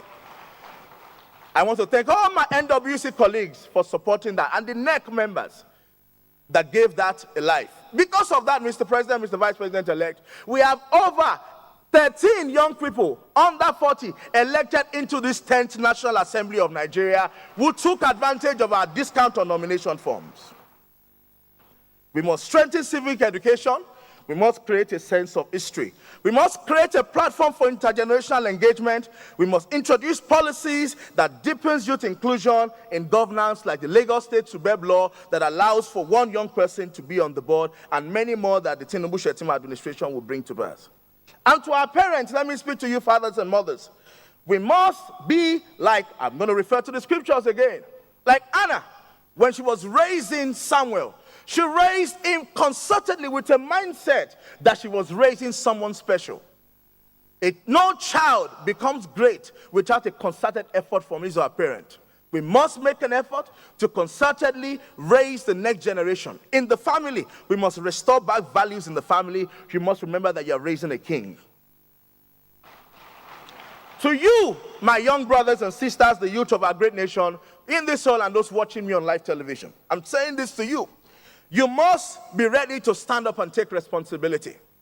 You must be ready to learn, unlearn, and relearn in any form, either through individual programs or by registering from programs like the Carrington Youth Fellowship, the Mandela Washington Fellowship, the yearly program, or some of the ones that I participated on, the IVLP International Visitors Leadership Program, the British Council Global Changemakers, Connecting Futures, and many more that will be created under the Tinubu administration. You must be ready to go out, go online, go and sign up, go and apply, go and showcase your capacity.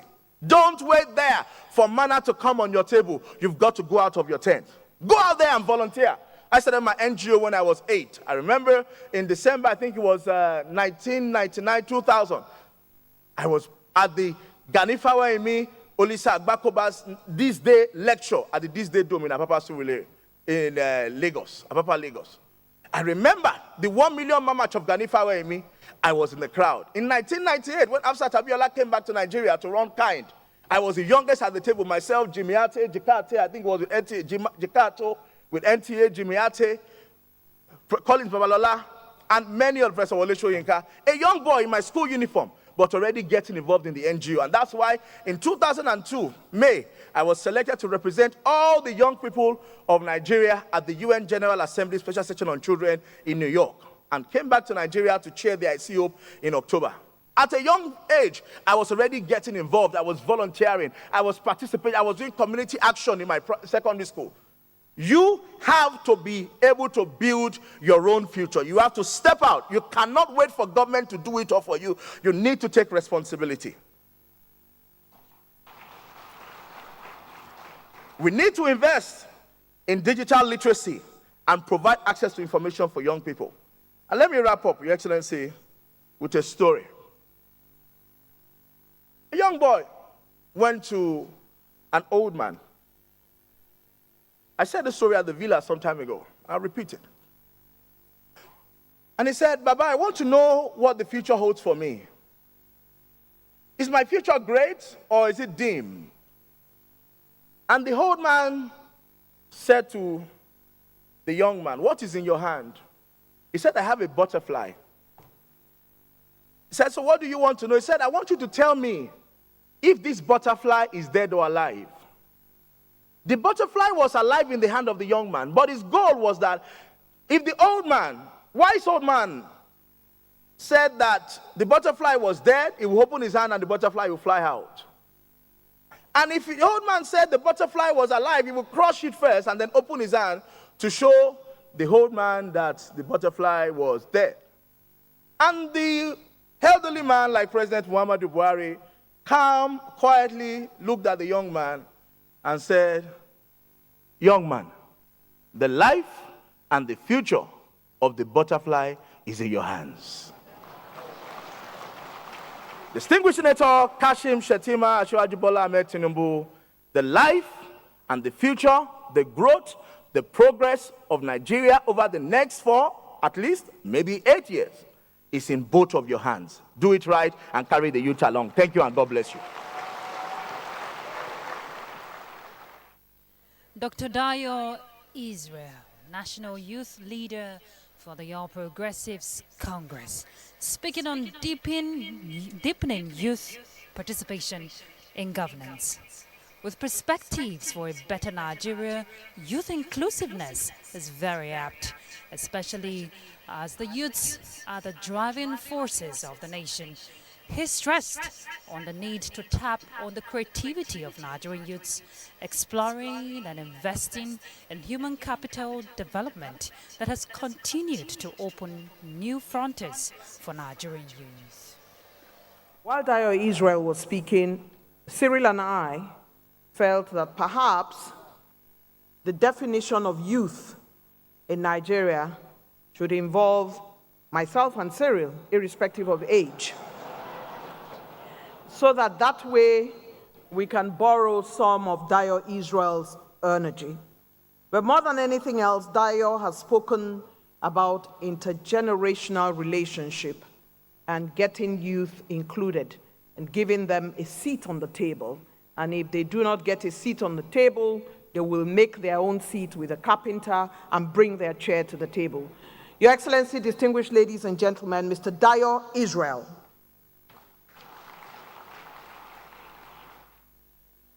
Excellencies, the chairman of the Presidential Transition Council, and who is also the secretary to the government of the Federation, like I said at the beginning of the proceedings today, has led a stellar cast to deliver the inauguration activities, spending sleepless nights and staying awake to ensure that they deliver an incredible set of activities. For this particular activity, His Excellency, the SGF, has given responsibility to B.E. Jediagba, who is Chair, Permanent Secretary, and also Solicitor General, to hold the position of Chairman of the subcommittee of this inauguration lecture. And for her and members of her team, and for the SGF, let's hear a resounding Abuja round of applause.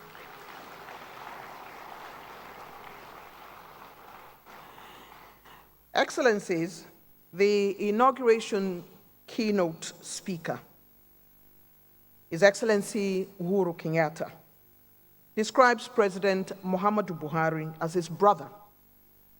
And the relationship between East Africa and West Africa is a long, long relationship for which I have benefited immensely. As he visits us this period, he must try those things that are close and a little bit different from ugali and chapati, sukuma wiki, and also modakoi.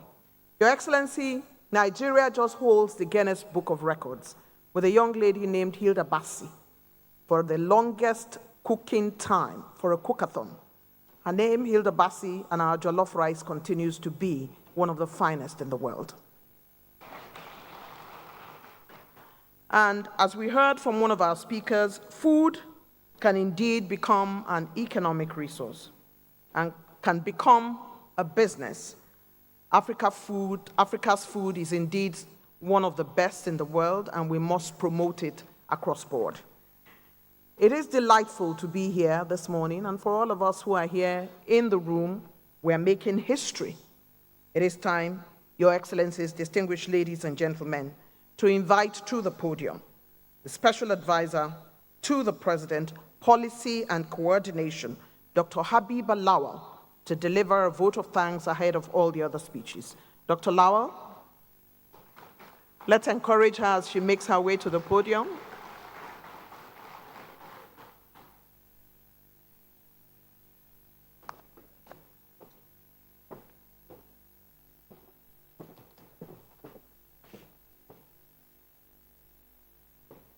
Your Excellency, President Muhammadu Buhari, Your Excellency, the Vice President-elect, Senator Kashim Shettima, Your Excellency, the former President of Kenya, Uhuru Kenyatta, Your Excellencies, please permit me to align with the already established protocol. On behalf of the Presidential Transition Council, I stand before you today to express our heartfelt gratitude as we bring this all-important lecture to a close. We are deeply humbled and honored by the overwhelming support and active participation from every one of you. We would like to extend our sincere appreciation to our esteemed guest speaker, former President of Kenya, Uhuru Kenyatta, for gracing us with his presence and delivering an enlightening keynote address on deepening democracy for development.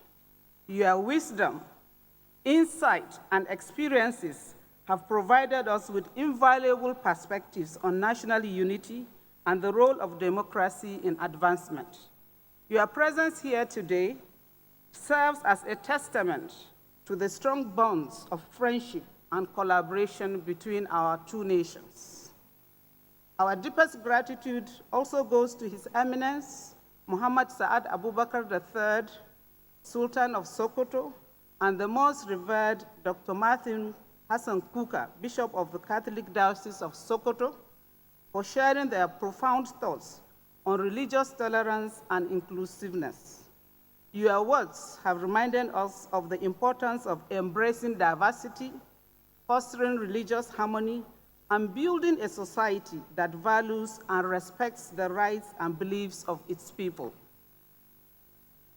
We would also like to express our appreciation to Dr. Akinwumi Adeyeye, President of the African Development Bank, and Amina J. Mohammed, Deputy Secretary General of the United Nations, for their insightful discussions on strengthening the Nigerian economy in the Tinubu years and security and development, respectively. Your expertise and contributions have shed light on the critical areas that underpin our nation's progress and prosperity. We are truly grateful for your commitment to Africa's development and your dedication to supporting Nigeria's growth. A special note of thanks goes to Dayo Israel, National Youth Leader of the All Progressive Congress, for his enlightening presentation on youth inclusiveness in governance.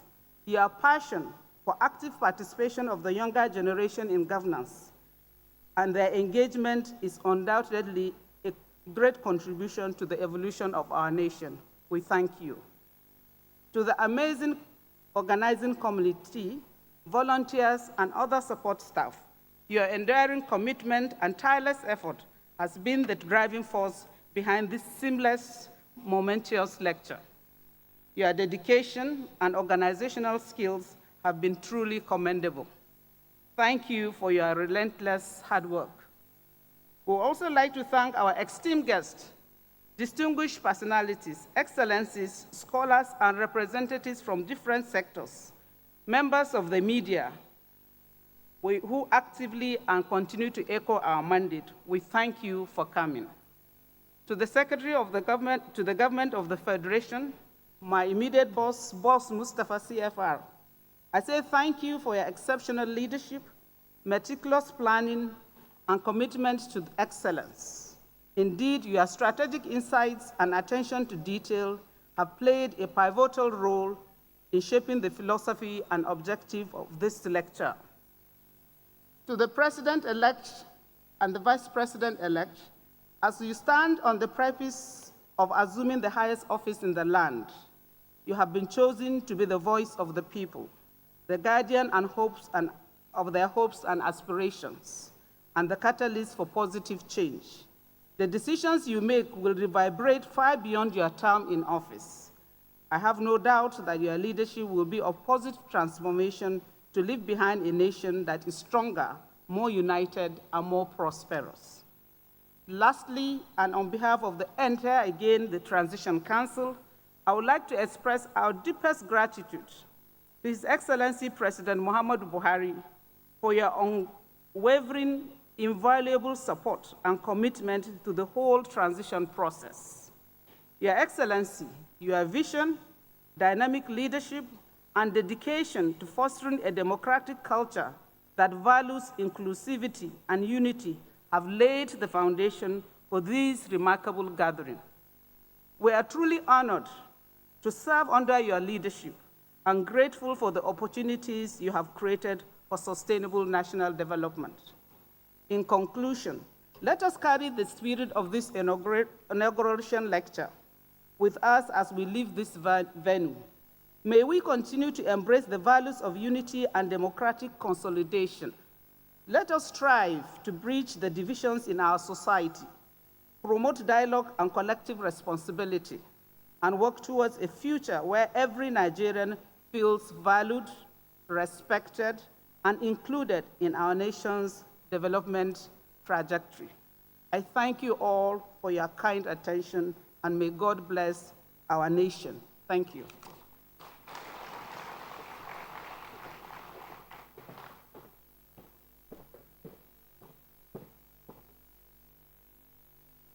Your Excellencies, Dr. Habiba Lawal, Special Advisor to the President, Policy and Coordination, and in her words, the President-elect, the Vice President-elect have been chosen to be the voice of the people. It is our hope that every Nigerian feels valued and respected and included in development. Let's hear another round of applause for Dr. Habiba Lawal. And on that note, Your Excellencies, distinguished invited guests, ladies and gentlemen, it's time now for me to invite to the podium the man who sits as Vice President-elect, and he would be making his remarks in that position. His Excellency Vice President-elect Kashim Shettima.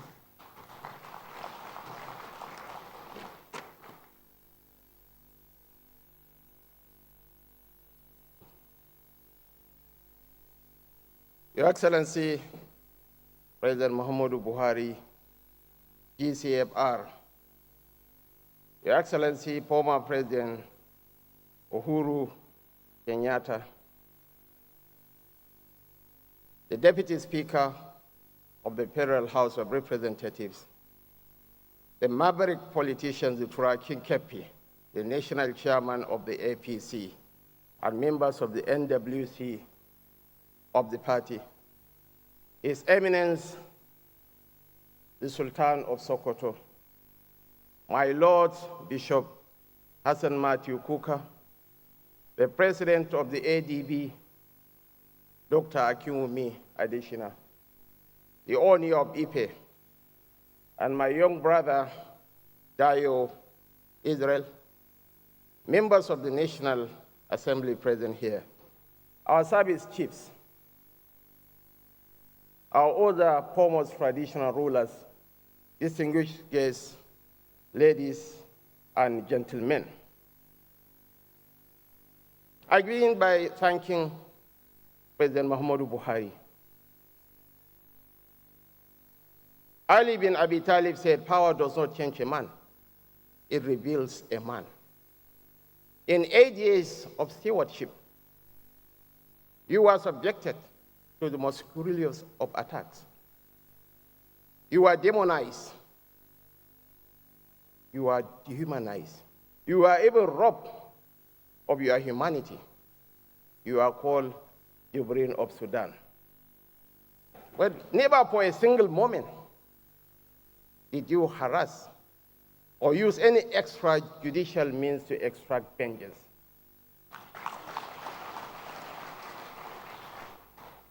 About a year ago, the nation was at the brink of an implosion. There was acute agitation for a power shift. For the first time in the contemporary history of Nigeria, I dare to be contradicted by anybody. For the first time, a sitting president provided the enabling environment for the conduct of a just and fair primaries in his political party. That was how President-elect Asiwaju Bola Tinubu emerged as the flag bearer of the APC. And as H.S. Aga said, the truth that sets men free is most often the truth that men prepare not to hear. The digital anarchists can say whatever they want, but the truth is that President Muhammadu Buhari conducted the fairest and just election in the contemporary history of this nation. Ralph Waldo Emerson said, "Your actions are so loud that I do not hear what you say." Beyond the famous handshake with Raila Odinga, on March 26, 2021, at the burial of late President John Magufuli of Tanzania at the Jamhuri Stadium in Dodoma, Tanzania, the then President Uhuru Kenyatta was eulogizing late President John Magufuli. At about 12:52 to 12:55 p.m., there was a call to prayer and adhan from a nearby mosque.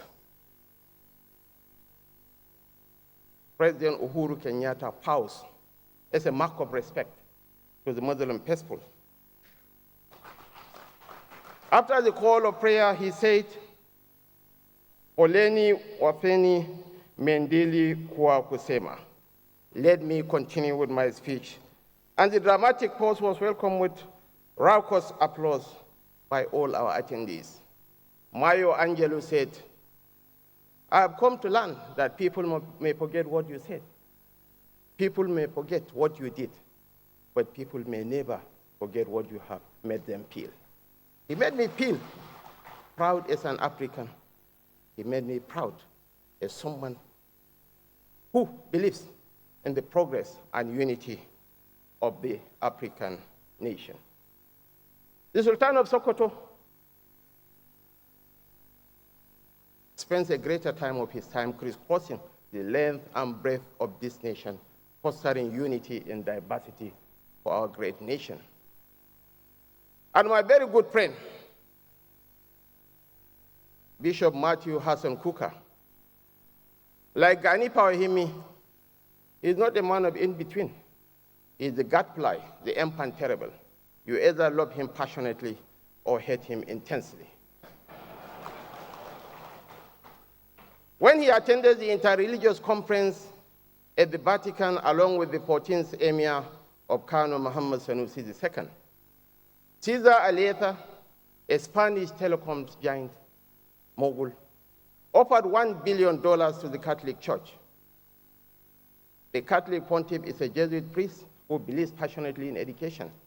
He advised Cesar Aleta to invest that fund in education in the developing world.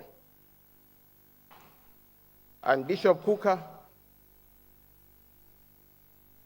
and the 14th Emir invited him to come to northern Nigeria. That was how the Proputoro experience started unveiling here in Nigeria. And lo and behold, the religious merchants went to town that Bishop Kuka is trying to Christianize the North. I came out and defended him.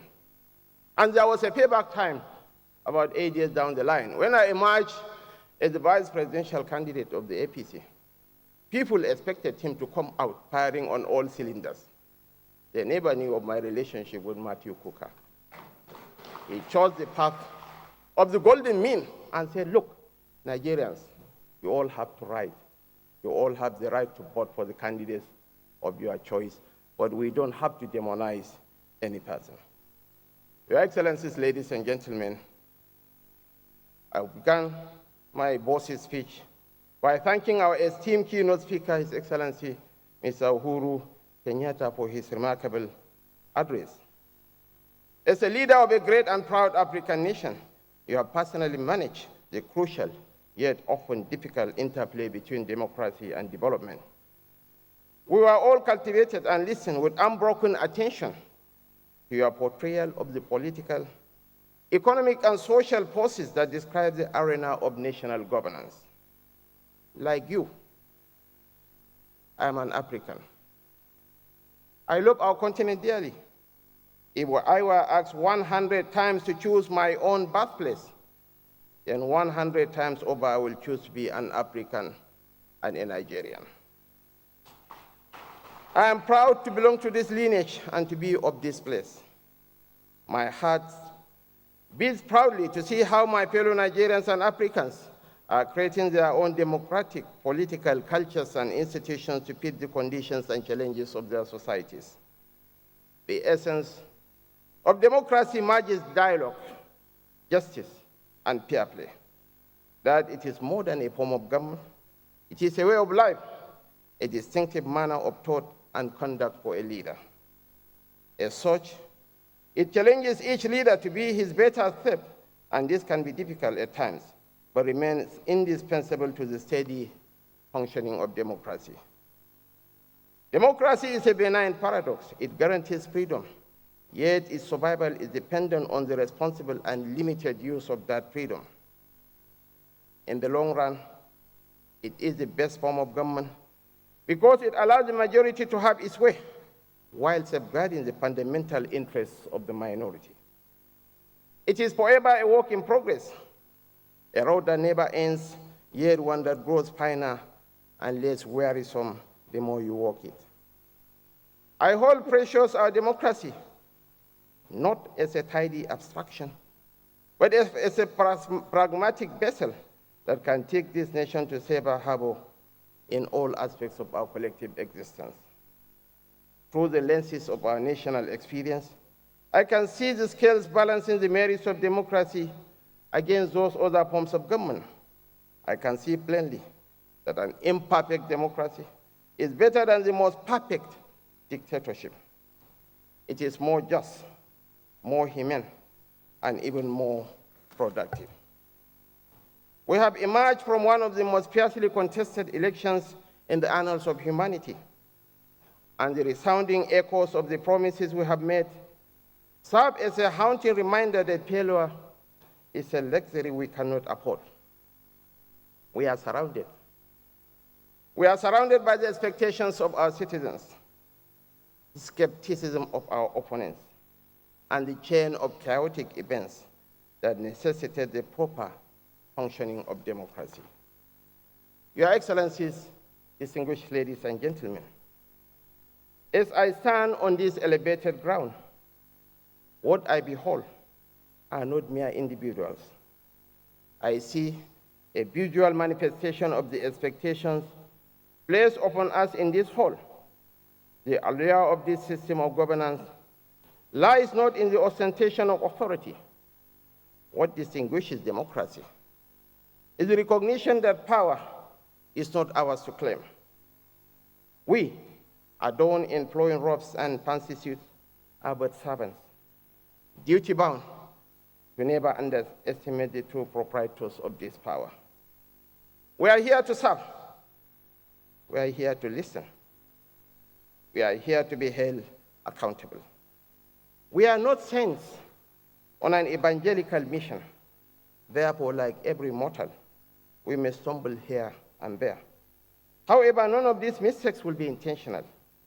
We shall never be oblivious to the impermanence of this power, and we acknowledge that we shall be judged by man, time, and God. No doubt, our hearts swell with gratitude. No doubt, assuming the mantle of leadership in these troubled times warrant deep reflections. We shall undoubtedly honor and celebrate this opportunity. Yet I implore you, let the strains of our jubilation be hushed, for now is not the time to revel in the enchantment of triumph. Instead, let us come together in solemn unity and recognize the realities that afflict our nation. As Winston Churchill said, truth is so precious that it has to be surrounded by a bodyguard of lies. In politics, a lot of lies have been traded on as the truth. Your Excellencies, ladies and gentlemen, I was a child of necessity. There is no any Islamization agenda. Bola Tinubu, Asiwaju Bola Tinubu is a Muslim who is married to a Christian. Not only a Christian, but a pastor of the Redeemed Christian Church of God. someone who has not Islamized his family. People are alluding that he has the intention to Islamize the nation.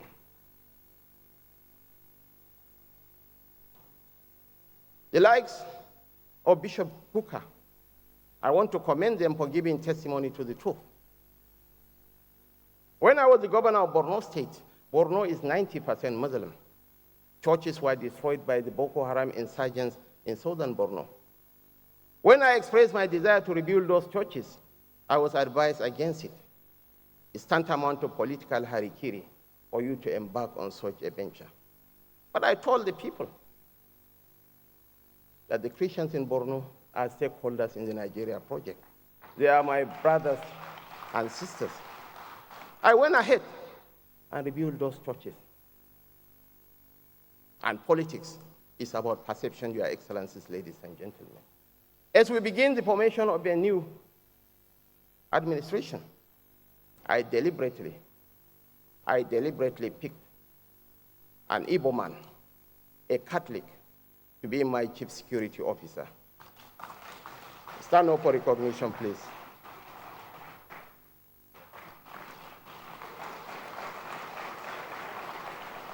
For the purpose of inclusivity and togetherness, again, I deliberately picked a Northern Christian to be my ADC.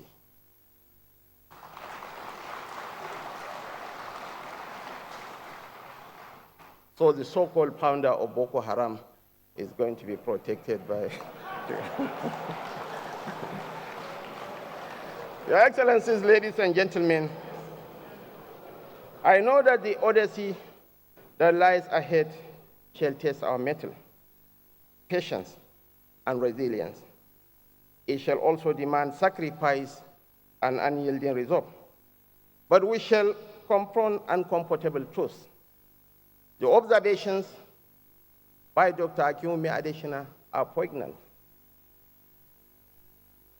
And I want to differ from the perspective of my junior brother, Dio Israel. There won't be a Tinubu-Chetima administration. There is an outgoing Buhari administration.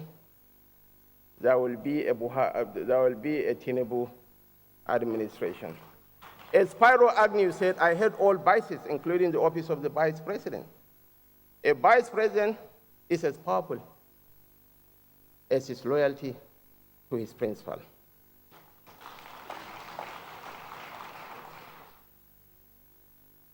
I don't want to be presumptuous and make loud pronouncements, but definitely the issues highlighted about the fuel subsidy removal, about the realignment of the exchange rates, multiple exchange rates, will certainly be addressed by President-elect Bola Ahmed Tinubu.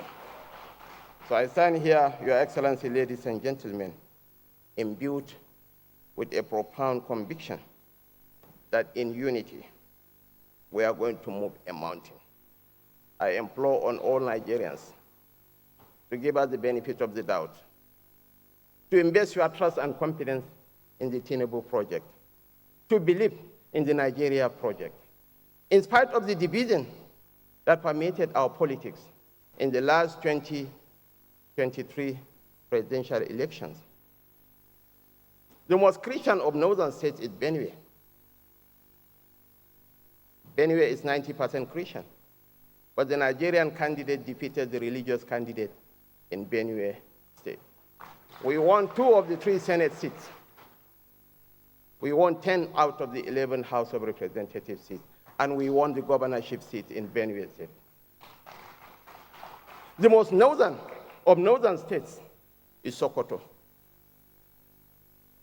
The Nigerian candidate lost to the regional candidate by a mere fraction in Sokoto. We won 2 Senate seats in Sokoto, and we won the gubernatorial race in Sokoto. So finally, Your Excellency, ladies and gentlemen, what binds us together supersedes whatever that divides us. Thank you so much, and may God bless us all.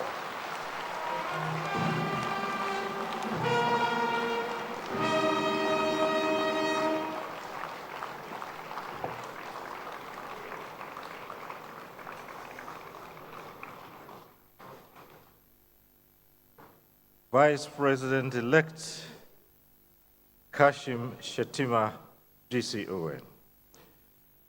Your Excellencies, distinguished ladies and gentlemen, just a couple of notifications. Just to bring to your notice quickly that after the morning's events, that is after the President has spoken, there'll be a photo shoot, and it will be in 2 batches. Let me just quickly acquaint you with that. That's after his speech. The President will be in a photo shoot with the Vice President-elect, with President Uhuru Kenyatta, and 4 of the 5 contributors who spoke here today. They'll be in a photo shoot, and then for the second part of it, they will be joined by the Secretary to the Government of the Federation, the Head of Service, the Deputy Speaker of the House of Representatives, the APC National Chairman, and the APC National Secretary. That's for the photo shoot. May I also bring to your notice that after his speech, the President would be stepping in to take a look at the inauguration exhibition of Nigerian arts and crafts at the Executive Hall. He will declare that open.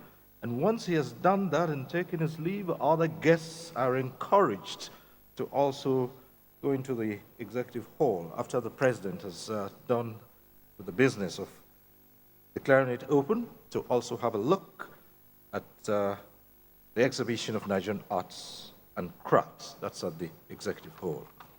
And now, Your Excellencies, distinguished ladies and gentlemen, to now deliver his address, may I invite His Excellency Muhammadu Buhari, President of the Federal Republic of Nigeria.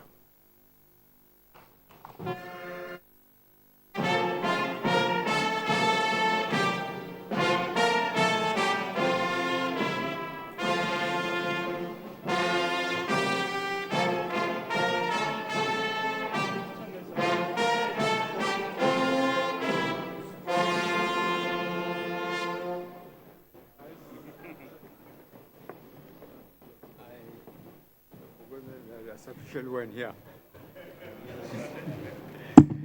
Yeah. Please sit down. Thank you very much. Thank you very much. Your Excellency Uhuru Kenyatta, former President of the Republic of Kenya, Deputy Speaker, House of Representatives, the governors present here, members of the National Assembly, Secretary to the Government of the Federation, honorable ministers, Deputy Secretary General, United Nations President, President Africa Development Bank, Chairman and principal members of All Progressive Congress, Chief of Defense Staff and the Service Chiefs, our royal fathers, ladies and gentlemen, as we come to the close of this important inauguration lecture, I stand before you with profound sense of pride and gratitude. Today, we have embarked on a journey of introspection, enlightenment, and collective growth. We have delved deep into the theme of deepening democracy for development and explored the lessons that will guide us as we transition to a new era. Throughout this lecture, we have recognized the challenges and divisions that have tested the very fabric of our nation. We have confronted the harsh realities of inequality, the persistence of corruption, and the imperative to empower all citizens. But more importantly, we have unearthed the transformative power of democracy and the immense potential it holds for our great nation. In the course of this lecture, we have learned that democracy is not merely a system of governance. It is a way of life. It requires active participation, inclusivity, and relentless pursuit of justice and fairness. We have understood that true democracy thrives when the voices of all citizens are heard, valued, and represented, regardless of their background or social status. The underlying philosophy of this lecture has been rooted in the belief that our nation's progress rests on the pillars of unity, inclusivity, and shared responsibility. We have acknowledged that the task of nation building is a collective one, transcending political affiliations and personal interests. It is a commitment to leaving no Nigerian behind, ensuring that every citizen feels the positive impact of good governance and enjoys the dividends of democracy. The lessons we have learned here are not mere intellectual exercises, but a call to action. As I prepare to hand over the reins of governance to the President-elect on the 29th of May, I am filled with a renewed sense of hope, hinged on the capacity of my successor, His Excellency Bola Tinubu, to deliver on the assignment given to him by Nigerians. I am at the same time reminded of the immense responsibilities entrusted upon us as leaders and the tremendous potentials that lies within our great nation. We must heed the lessons of this lecture and translate them into concrete actions. We must continue to prioritize the welfare and well-being of our citizens, providing them with quality education, accessible health care, and sustainable livelihoods. We must fight against corruption in all its forms, unfolding the principles of transparency, accountability, and the rule of law. But above all, we must remain united. Our diversity is our strength, and it is through dialogue, understanding, and respect we can overcome our differences and forge a common path towards progress. Let us foster an environment where every Nigerian has an equal opportunity to thrive, regardless of their background, ethnicity, religion, or social status. As I conclude, I want to express my deep appreciation to the esteemed speakers, most especially our keynote speaker, His Excellency Uhuru Kenyatta, for once again accepting my invitation to share his wealth of knowledge with us. Indeed, your thought-provoking lecture and the perspective shared by the panel of eminent Nigerians has left an indelible mark on our collective consciousness. I thank the Secretary to the Government of the Federation and members of his team for a job well done. To the President-elect, I offer my heartfelt congratulations and assurance of my unwavering support. I trust that you will lead our nation with integrity, vision, and our deep commitment to the ideals of democracy and national development. Let us remember that the true measure of our success lies not in the titles we hold or the positions we occupy, but on the positive impact we make on the lives of our fellow citizens. Together, let us march forward, guided by the lessons learned from this lecture, and build a Nigeria that is prosperous, inclusive, and anchored on the principles of democracy. Thank you, and God bless the Federal Republic of Nigeria. The President will now be joined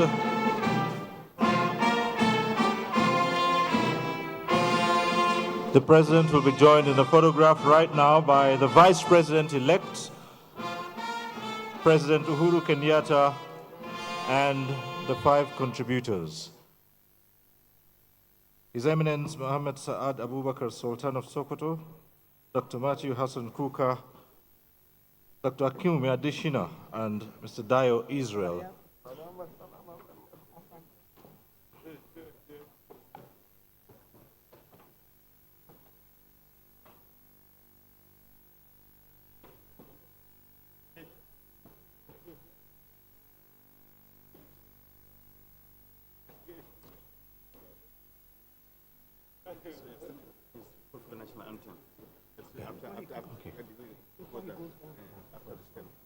Once you have to.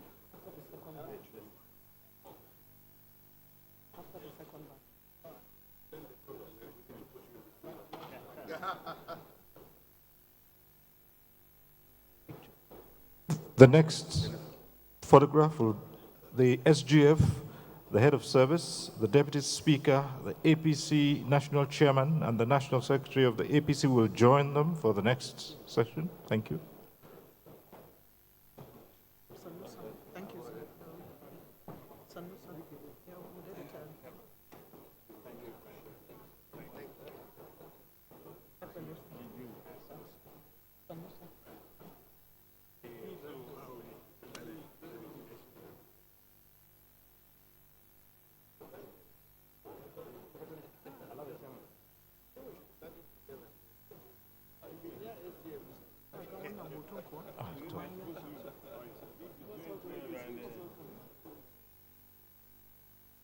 Thank you, sir.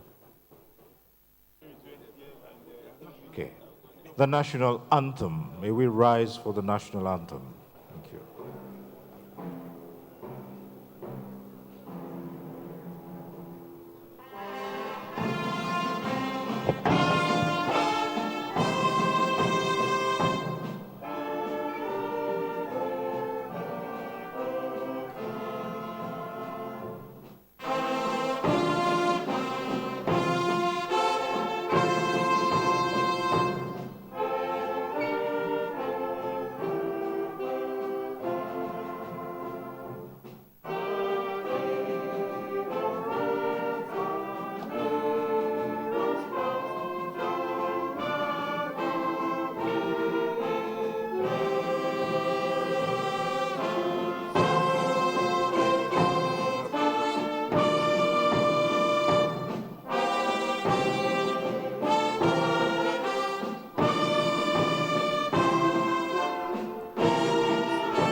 We have come to the end of the 2023 presidential inauguration lecture.